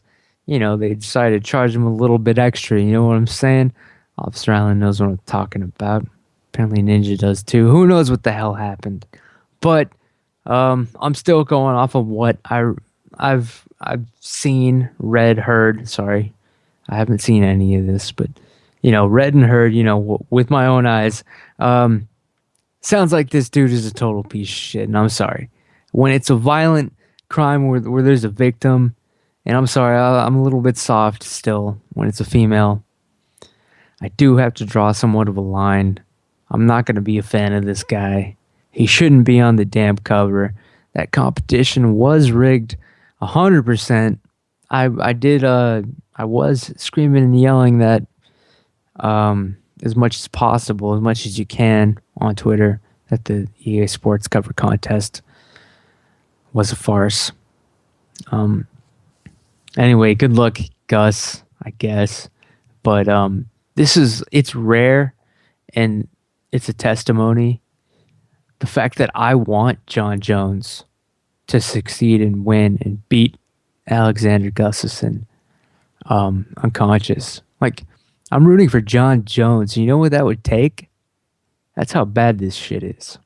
And I'm sorry, but victimless crime is one thing. All right, that's why we got Keith Berry's back. I mean, we got Chael Sonnen's back. We got Jessica I's back. She was smoking some pot. Who gives a fuck? Victimless crimes. But yeah, if you're hurting people, you're going around assaulting innocent people, stealing from them. And you don't come back from that, man, in my opinion. And it's not just about the women part. I mean, he assaulted random people, innocent people, which I guess you could say, like I said before, we all make mistakes. We were all children and stuff like that. I personally never did that, but then again, I'm no better than anybody else. However, I look at it from a martial artist and an aspiring coach's standpoint. Alexander Gustafsson right now is at a point where there's a lot of people around the world that look up to this guy. A lot of children. A lot of people look up to Alexander Gustafsson for being a true athlete and, for doing well against John Jones. And I'm all about, you had a bad past, you overcame that. Yeah, there's a good message in there. But if you're going to be somebody that people looks up to, you can't do that. I mean, how can you be a role model for anybody knowing that you have been through that phase? I haven't been, the best person in the entire world.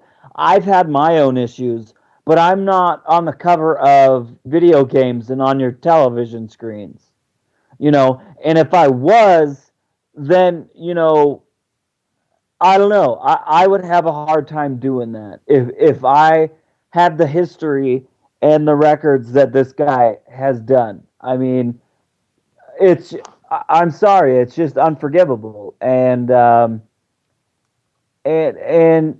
be that role model, you can't have stuff like that because, kids are going to look at that.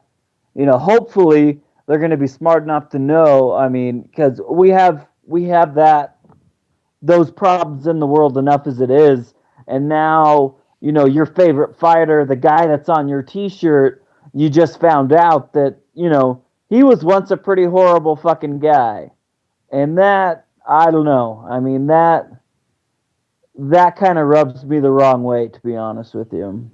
No, man, you're 100% right, man, Ninja. Holy shit. We do have too much stories to go through before we end things here for you people. Jake from the MMA podcast, man. I hear there's a lot of shit going down on the wire. What's happening? Anything from your corner that you wanted to bring up? Yeah, a bunch of stuff going down. I did want to touch on that Davis Rumble fight. That was not a shocker to our guest. Also want to talk about Tito. Not the most loved person, but everyone seemed to be sort of up in arms because John Jones won his 14th fight, and they're like, most wins in light heavyweight history, and they didn't even put Tito on the list, and he has more wins than John Jones, and I thought it was probably a thing they were making a big deal out of at first. But not only did they not include him on the list, you go to the UFC Hall of Fame, UFC.com, and click the little Hall of Fame link and see who the UFC Hall of Famers are. Tito Ortiz has been removed. I do want to talk about all that, but really quickly, I don't know what's going on technical-wise. I think we're still recording and streaming fine, but I just got a notification that someone logged in on the Ustream, which is super weird because only only you and I have the password. I'm pretty sure. I'm trying to kick the other user off. I don't know if he can record or broadcast. This is super weird. Ramsey, while you sit there, hopefully as comfortable as you possibly can be, I want you to listen to me. I want you to digest this, because before I leave your podcast Tuesday with your world championship, I have a lot of things I want to get off my chest. You son of a bitch. I don't hate you, Ramsey. I don't even dislike you. I do like you. I like you a hell of a lot more than I like most people in this business. I hate this idea that you're the best, because you're not. What? I'm the best. I'm the best in the world. There's one thing you're better at than I am, and that's kissing Coach Jamie Huey's ass. What? You're as good at kissing Jamie's ass as the rest of Team Darkside was. You son of a bitch. I don't know if you're as good as Alan, though. He's a pretty good ass kisser. Always was and still is. Whoops. Breaking the fourth wall. I am the best champion in the world. I've been the best since day one when I called into this show. And I've been vilified and hated since that day because Front Row Brian saw something in me that nobody else wanted to admit. That's right. I'm an FRB guy. You know who else was an FRB guy? Chael Sonnen. And he split just like I'm splitting. But the biggest difference between me and Chael is I'm going to leave with the World Championship. I've grabbed so many of Ramsey's imaginary brass rings that it's finally dawned on me that they're just that. They're completely imaginary. The only thing that's real is me, and the fact that day in and day out, for almost 1 year, I have proved to everybody in the world that I am the best on this microphone, on the Twitters, even in betting. Nobody can touch me. And yet, no matter how many times I prove it, I'm not on your lovely MMA news sites. I'm not on the cover of the UG. I'm barely promoted. I don't get to be in interviews. I'm certainly not on any crappy show like this one. You don't see my posters anywhere. I'm not introduced at the start of the show. I'm not on the MMA Hour. I'm not on Inside MMA. But the fact of the matter is I should be. And this isn't sour grapes. But the fact that Ramses has nearly 2,000 Twitter followers and I don't makes me sick. You know, hey, let me get something straight. Those of you who are listening right now, you're just as big a part of me leaving as anything else. Because you're the ones who are listening to this stupid crap right now. You're the ones that buy into Ramsey's deception and false promises. I'm leaving with the World Championship on May 6th. And hell, who knows? Maybe I'll go defend it on the MMA podcast. Maybe I'll go back to the final round. Hey, Ninja, how you doing? The reason I'm leaving is you people. Because after I'm gone, you're still going to listen to this stupid show. I'm just a spoke on the wheel. The wheel's going to keep turning, and I understand that. Ramsey's going to keep podcasting despite himself. He's a crazy person who should be a genius. You know why he's not a genius? Because he surrounds himself with glad-handed, nonsensical, douchebag yes-men like Jake. He's going to tell him everything he wants to hear.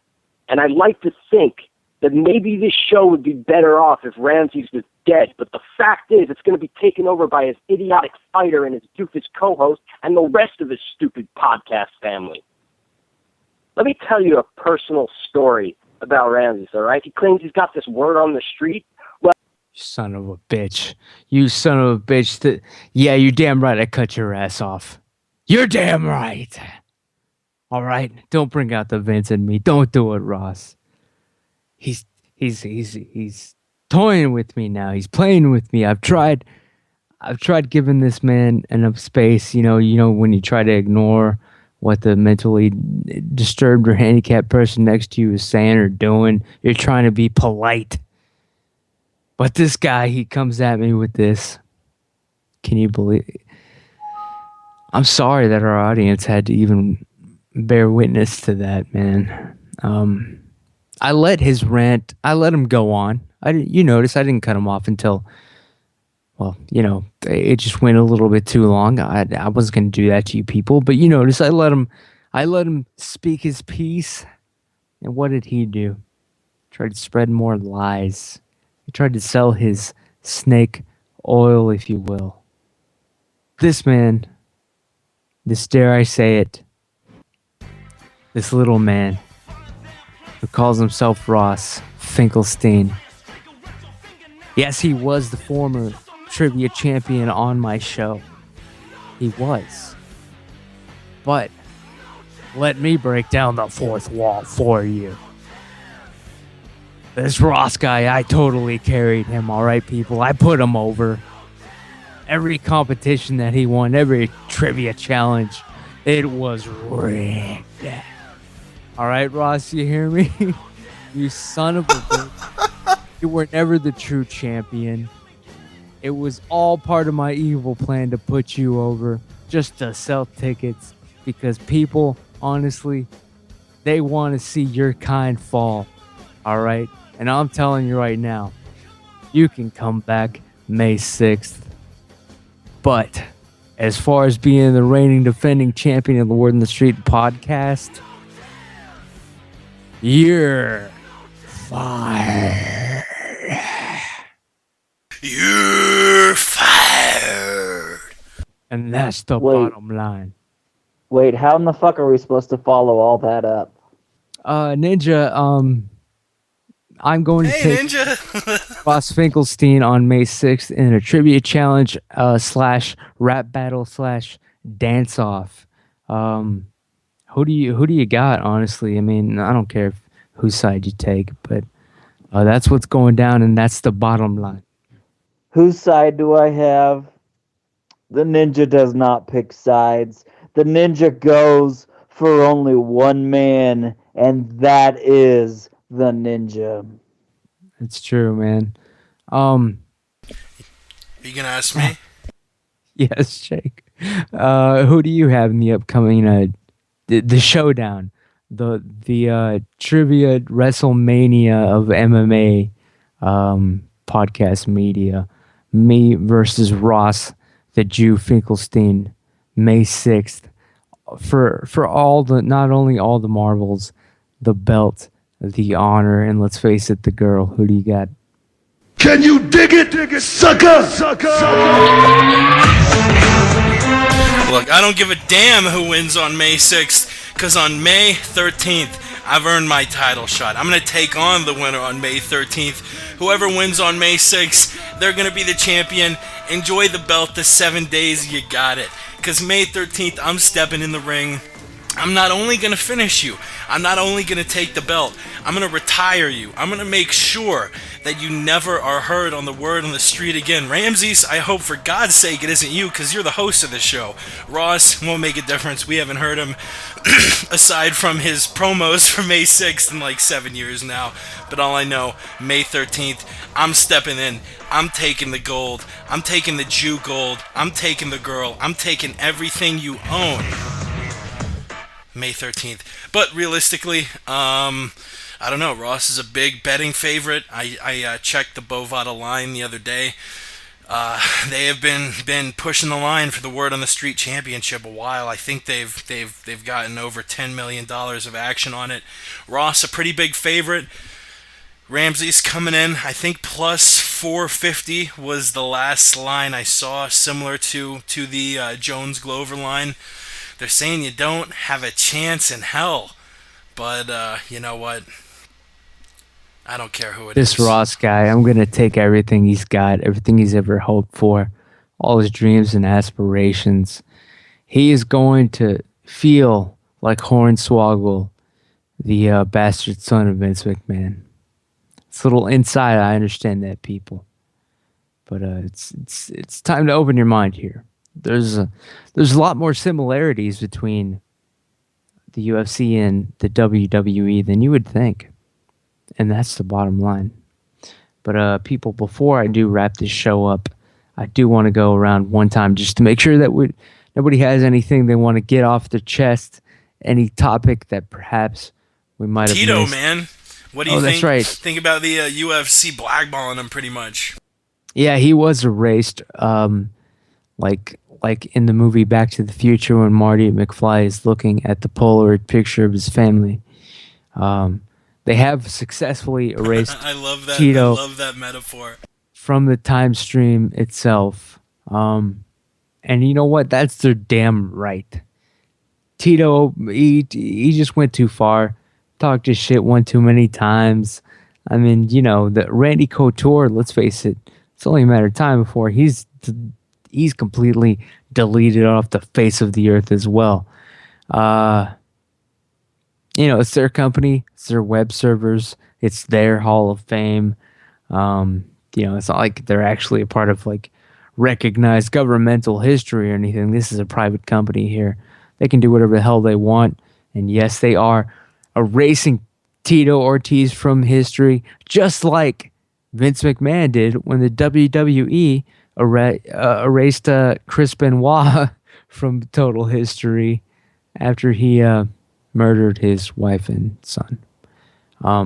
Anybody else have a take on Tito being wiped out off the face of MMA history, the Hall of Fame? I don't know. I think it's weird. I get, you know, wiping a guy off the record book if he murdered his family or something like that. But this is just kind of a personal beef between Tito and Dana and the UFC. I don't really think it warrants. You know, I don't like Tito at all. Dude's got me blocked on Twitter. For what? I don't even remember. But I think erasing him from the record books is a step too far. Ninja, man. They're getting rid of Tito, man. He's not even going to be in the damn UFC Fight Pass for very much longer. What do you think, dude? Is it fair? I think the world finally finds out who has the power in the MMA world. The UFC has the power to do what they want, and if they don't want Tito Ortiz on your computer screen, on your TV, or in your mind, they have the power to make that happen. God bless you, Ninja. You know what? I will. I'm glad it came to this. I will end on what could possibly be interpreted as a completely racist take on a topic that's going on right now. Well, it's in the news.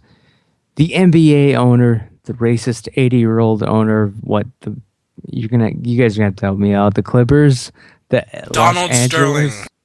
Yeah, Donald Sterling, the racist old man that owns the Clippers. We all heard about him, the NBA guy. He didn't want.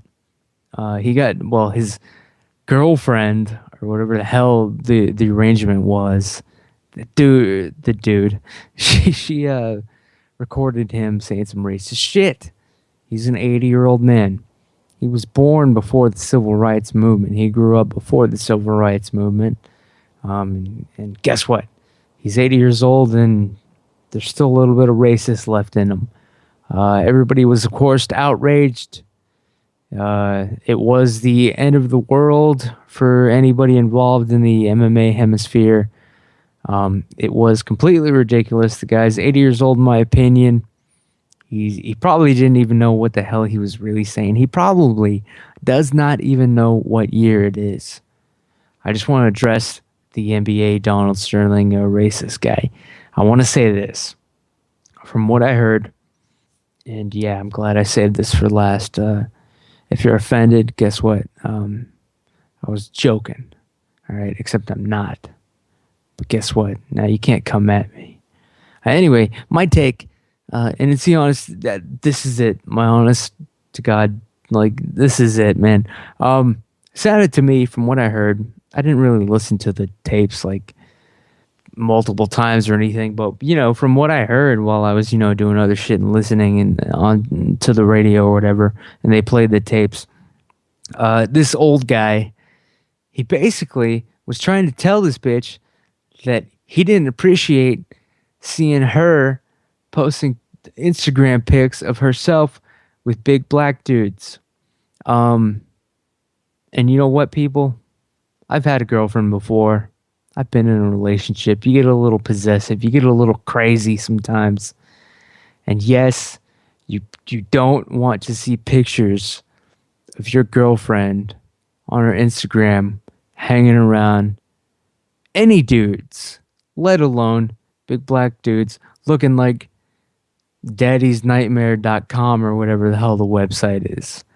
All right, that's just how I feel. I don't want to see my girlfriend posting pictures on her Instagram hanging out with any dudes, especially big black muscular dudes, big black white muscular dudes, big brown muscular dudes. Like, it doesn't matter what color they are. I don't want to see my girlfriend posting pictures with a bunch of dudes on Instagram. I'm sorry, I understand that part. This guy's 80, and we at least agree on that much.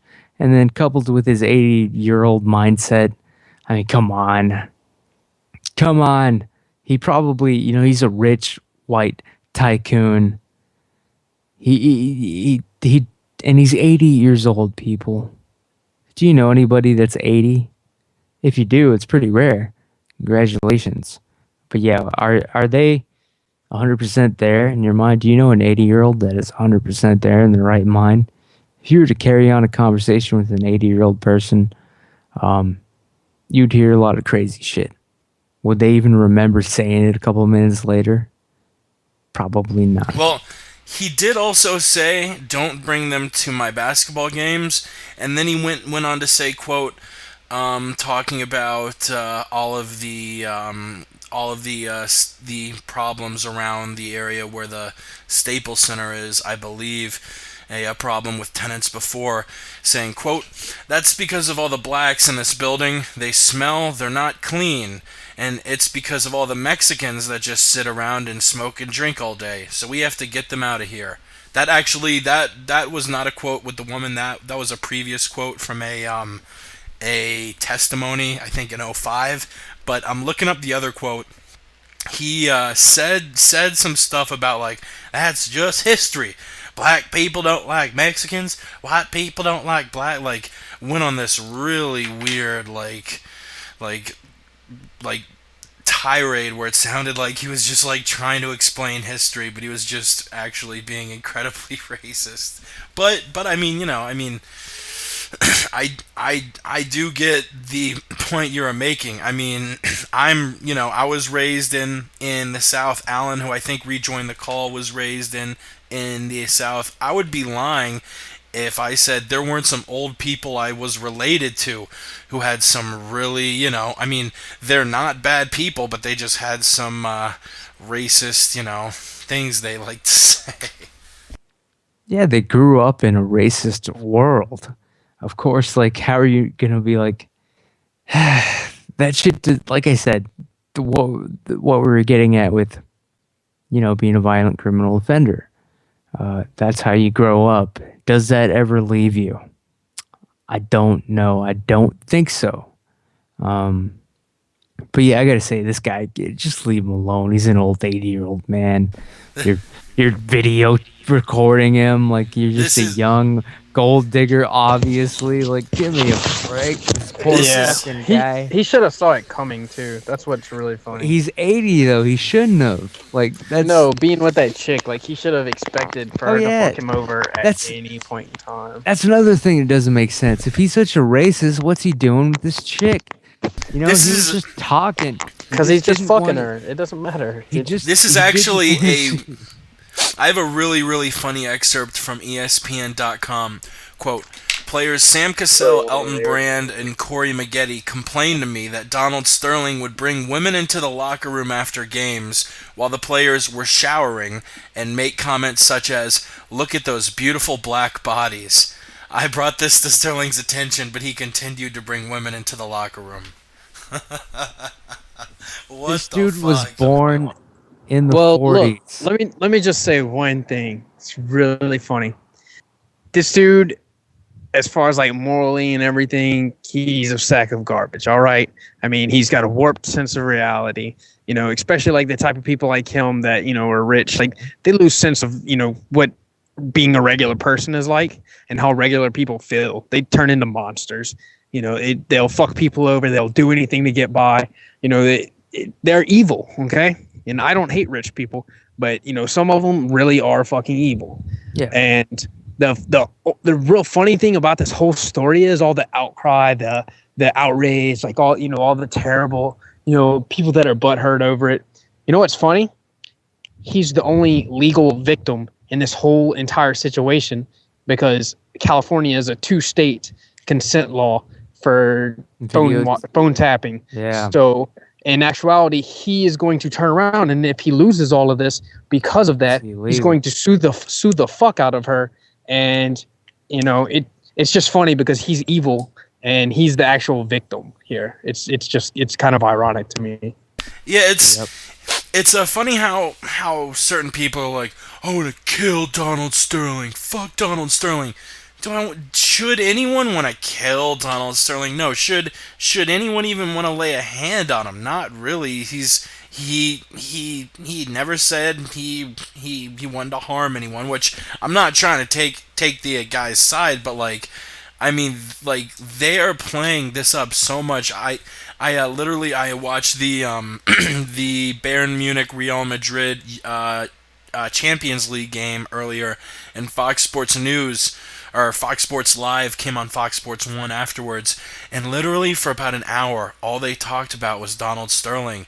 And it's like, we get it. He's an old racist guy. He's gonna lose his team, which I don't really have a problem with the NBA choosing to ban him, only because like that team can't go on with him as owners. Players will leave, coaches will leave, and just that business can't really keep on going. They've got to find a new owner, especially with Michael Jordan saying stuff, Magic saying stuff. He just can't go on. But like everyone's saying, like, oh, what about the First Amendment? Blah blah blah. Like, dude, he's not in any legal trouble. He's not gonna serve any time. But unfortunately, the NBA, which is a collection of 30 owners and a commissioner, if all the other 29 owners, which I'm not sure whether they'll actually be able to take his team from him.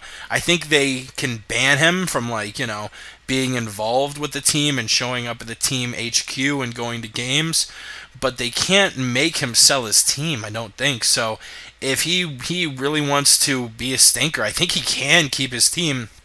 I don't know if the owners, might or might not be able to do something for anyone wondering, but yeah, I mean, I think all of us have. From what I understand, they would only be able to. They would have to, if they were going to go through with something like this, they would have to remove his team from the league. Wow. which they're not gonna do. Yeah. Yeah, Which, and the other crazy thing is for them to like enact like any type of like legal like their rights as a organization to remove him, to like force him, legally, because that's their, right as the organization. They can't, because the whole thing stemmed from something that was illegal in the first place.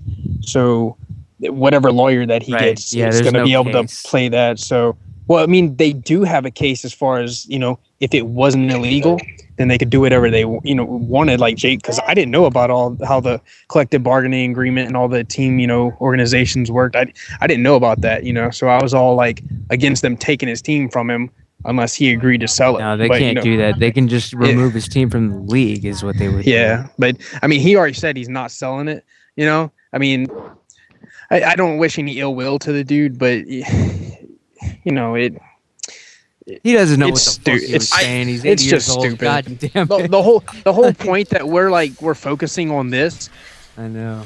and we're not banning players who commit domestic abuse and commit like real crimes. We're not kicking those players out and giving them lifetime bans. That's what the fucked up thing is. That people who commit real crimes aren't being punished the same way as somebody who made a racist comment that physically didn't even hurt anybody.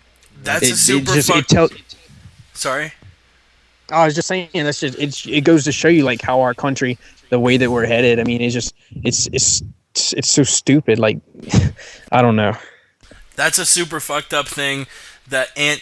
Another fucked up thing. I mean, it's an awesome season of NBA playoffs, and when I turn on ESPN, I want to see them breaking down Golden State taking on the Clippers, which is a crazy fucking matchup.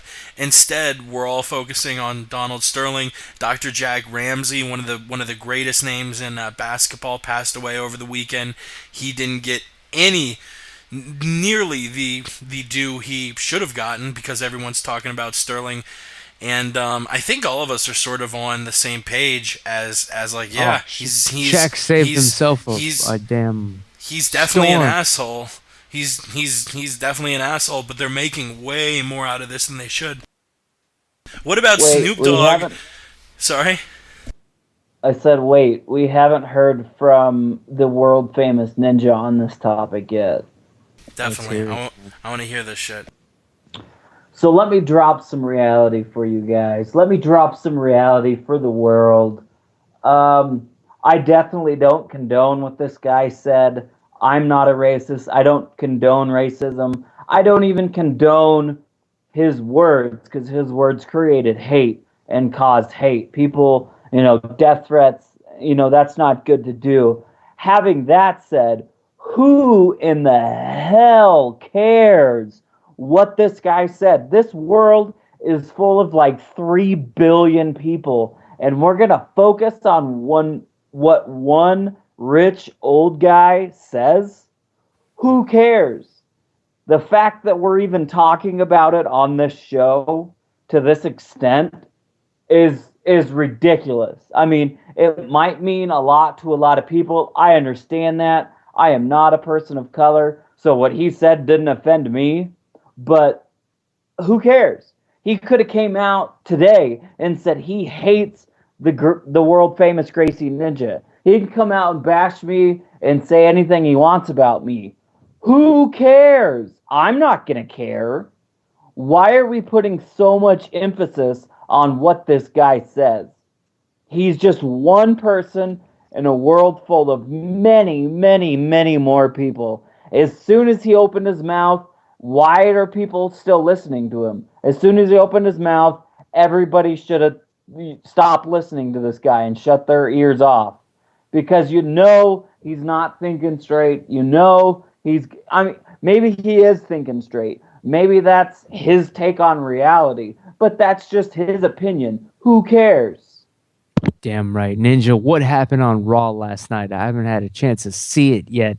And what's your opinion of NXT, Paige, and Emma? Raw last night was pretty freaking awesome. The ending was kind of, but last night, in my opinion, had the greatest Raw moment of all time. and that is at the very beginning. You have to absolutely watch it. I In will. my 30 Tonight. years, in my 30 years, I have never seen anything like it. I still think it's the greatest drama moment that they had of all time. Is it Hogan? Oh yeah, I just heard the sound. Oh yeah.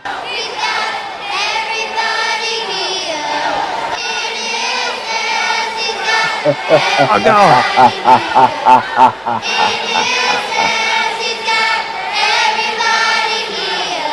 I don't believe it.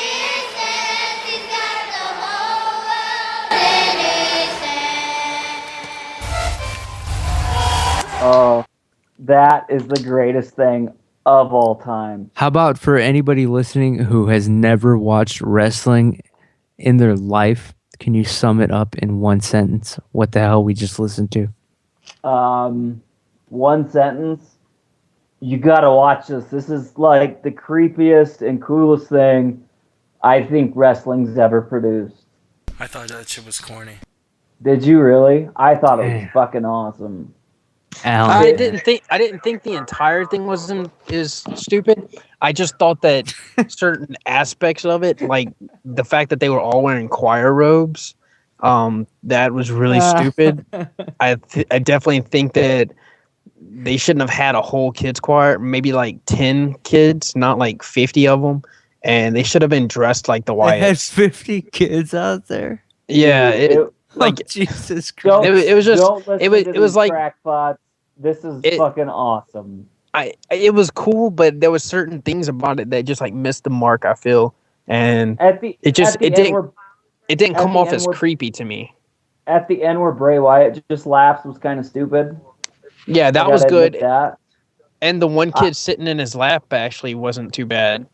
Okay. But That shit Where was he the was whole horrible. thing, the whole thing was just fucking awesome.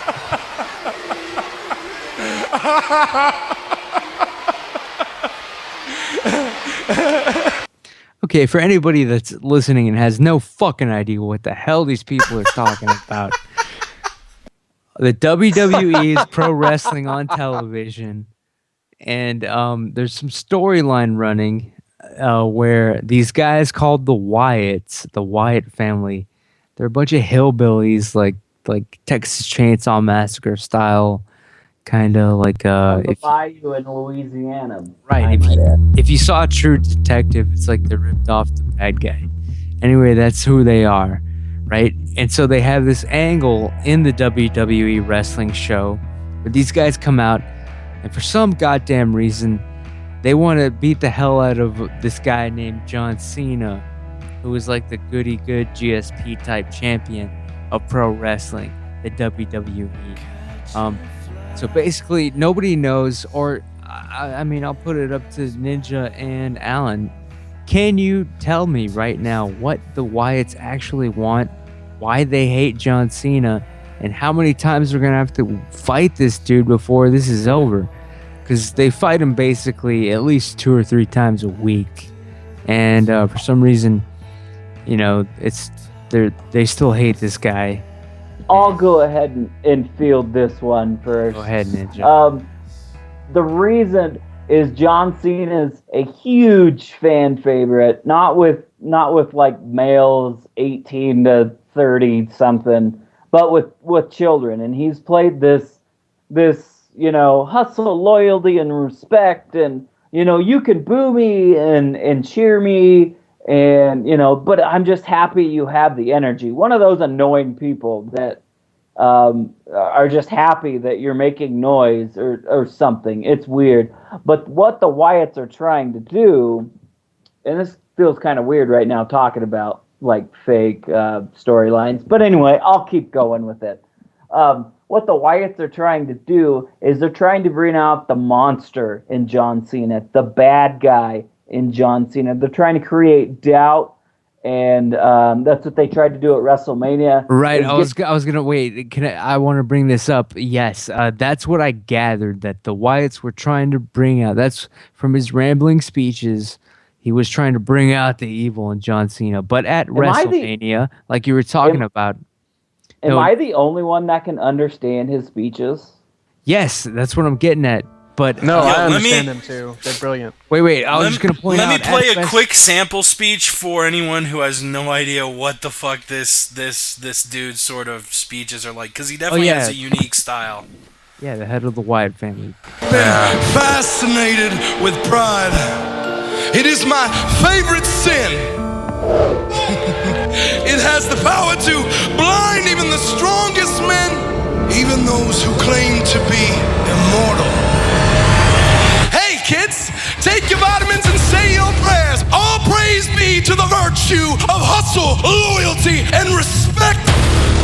You are both liars, and your foolish pride allows you to prey upon the weak and fill them up. Just let me know whenever to cut it, Ramses. But hope is dead, Keep playing that beautifulness. as will be your legacy, John. If you look up at me, you will see a friend. If you look down at me, you will see an enemy. But if you look at me square in the eye, you will see a God. My God. Yeah, what I was gonna say is okay, so Ninja and Alan, this Bray Wyatt guy, the leader of the Wyatt family that we just heard, he's at John Cena's toes, nipping at him, clawing at him, plotting against him, weaving his tangled web of deception all over this John Cena, hating him, trying to trap him. He wants to convert him to evil. That's the whole agenda. He wants to expose the real John Cena as being a hypocrite, a fraud, a puppet. And then WrestleMania comes around after all this months of build up and talk. And Bray Wyatt's big plan is to assume some sort of yoga pose and then try to get John Cena to hit him in the face with a chair. Okay? Something ain't adding up here. Okay, that was his big plan to expose the evil about John Cena. He's gonna hit him in the face with a chair. He's trying to get that raw hatred out of John Cena. He's trying to get that, like I said before, that monster, the John Cena that, because I don't know if you guys watched it when John Cena first came out. He was like a white rapper that wore hats backwards. He named his finishing move the FU, and then he had the STFU and the five knuckle shuffle. I mean, he was a bad guy. I mean, he was a heel. Is when he that first him came out. rapping on his own theme song, his walkout Yeah. music? The original one I thought was a lot better than this one, but Gay. they're trying to bring like the hatred. They're trying to get him to embrace. Yeah, that one. I like that one. Yeah.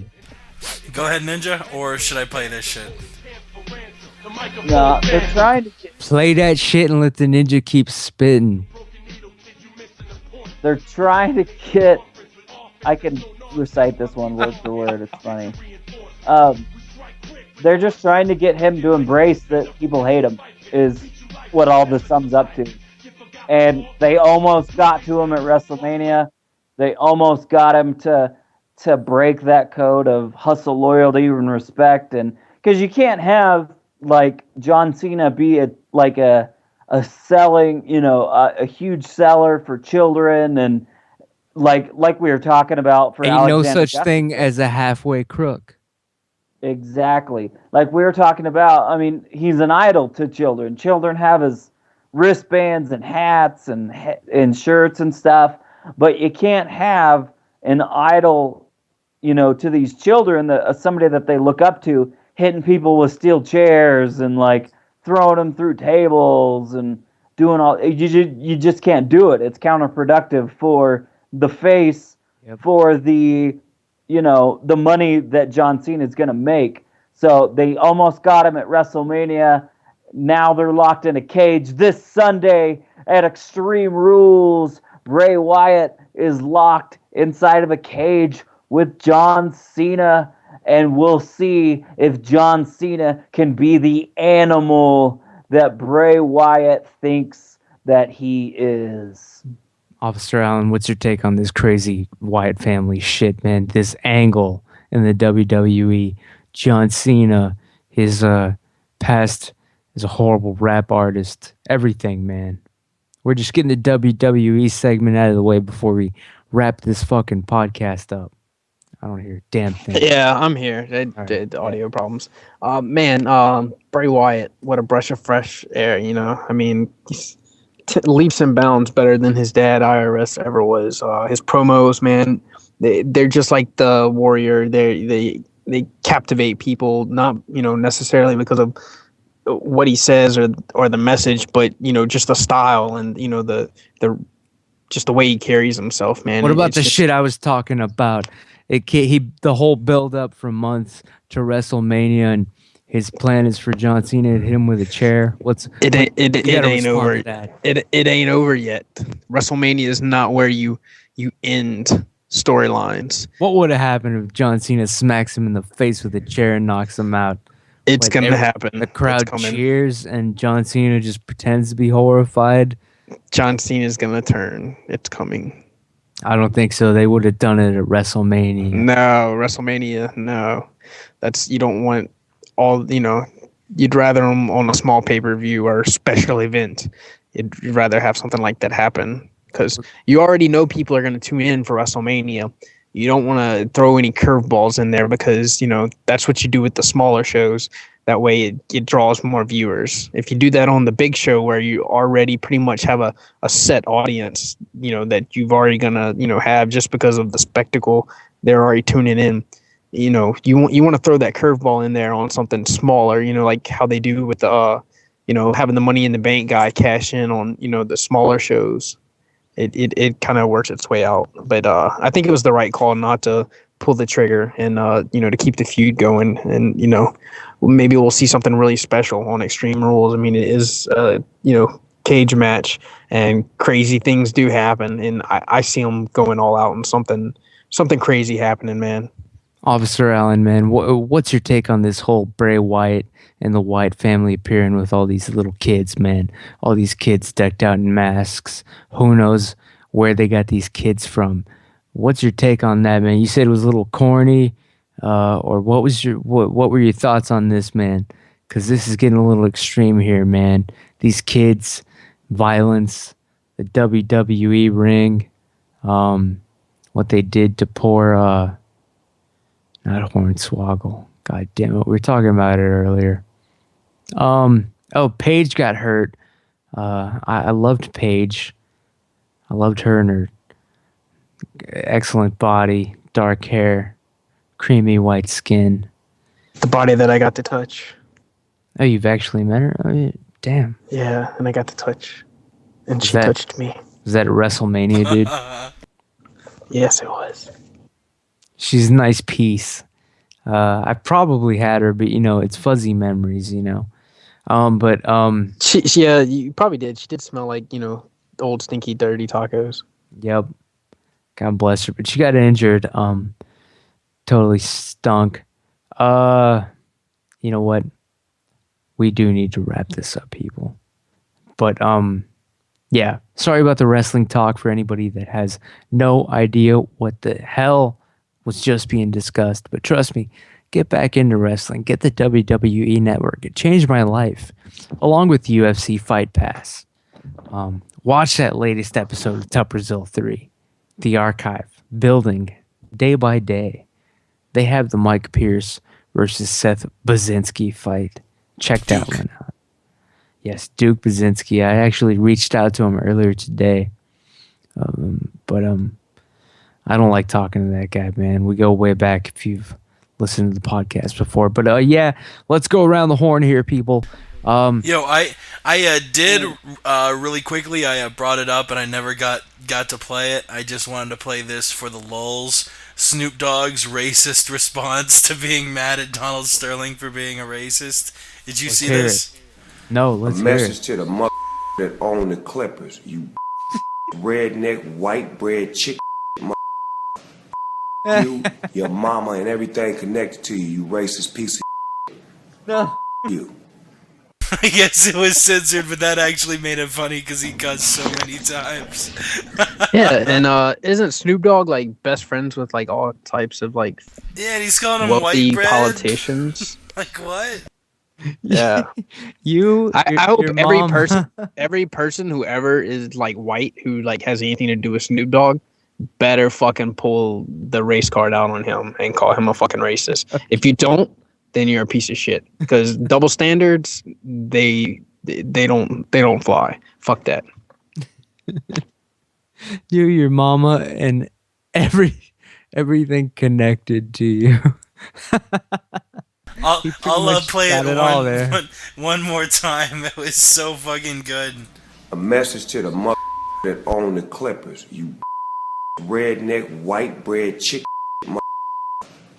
You, your mama, and everything connected to you, you racist piece of you.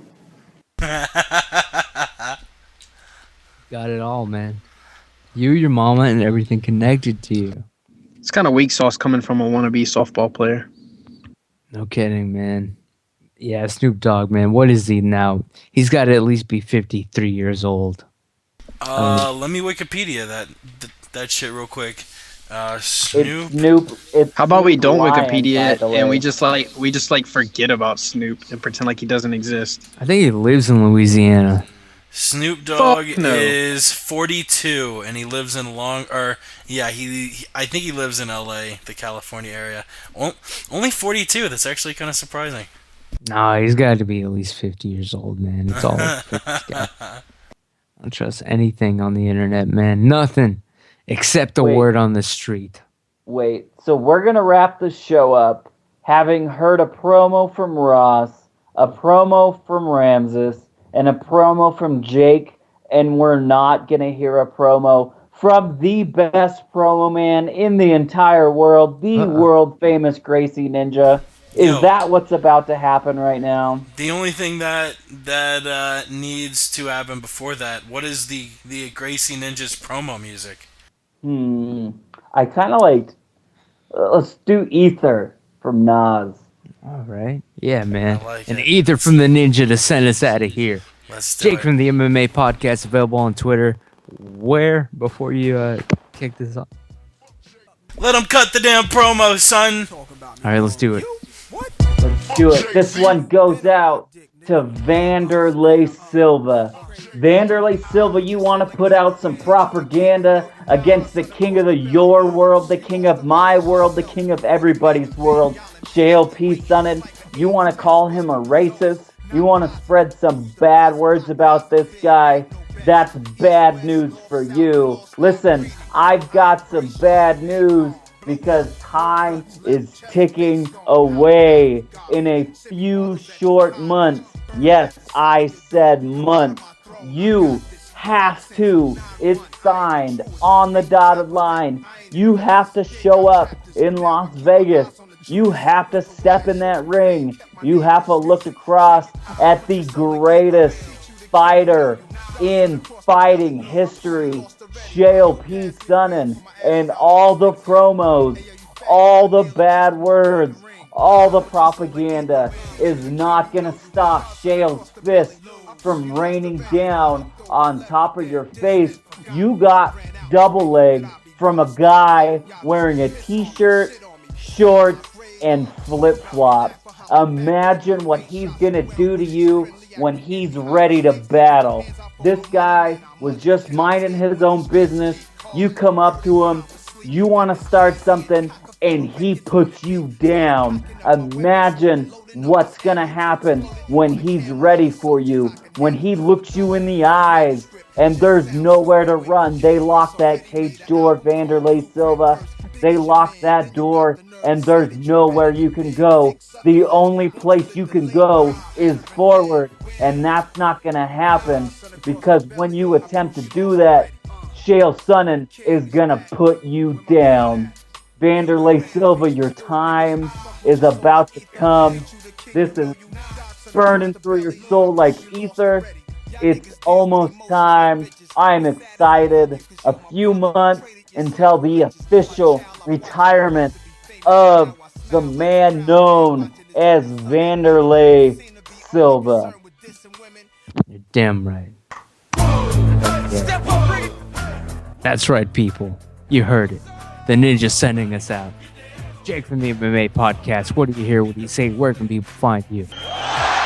2 beers, 3 beers, a shot of whiskey, a margarita, and a Bloody Mary. Yo, as always, an honor to be on the Word on the Street. We do it every Wednesday night. Follow us at the MMA Podcast. Follow Ramsey's people. He'll change your damn life. The Aunt Jimmy Show. Of course, Ninja the Gracie Ninja, Alan Westland Eagle AH. I love the shit out of you, gentlemen. Oh, and of course, Ross Finkelstein, Yeah, the Truth, C. Lowenstein. Oh, I gotta throw out love for the rest of the Twitter fam. The Gracie Ninja, we just heard from him sending us out. Last one on the list, Officer Allen. Where can people find you? What do you have to say as we're signing off? Jake already said it. Enough said. Peace, guys. You're goddamn right. Thank you for tuning into the Word in the Street podcast. We'll see you next week with our special guest, Coach Jamie Huey. Hopefully, Cutman, UFC Cutman, Adrian Rosenbush. Again, thank you. Do what you got to do. We're out. Stay black. Take me through it. Well, I'm the best corner in the game. When you try me with a sorry receiver like Crabtree, that's the result you gonna get. Don't you ever talk about me. Who was talking about you? Crabtree, don't you open your mouth about the best. Or I'm gonna set it for you real quick.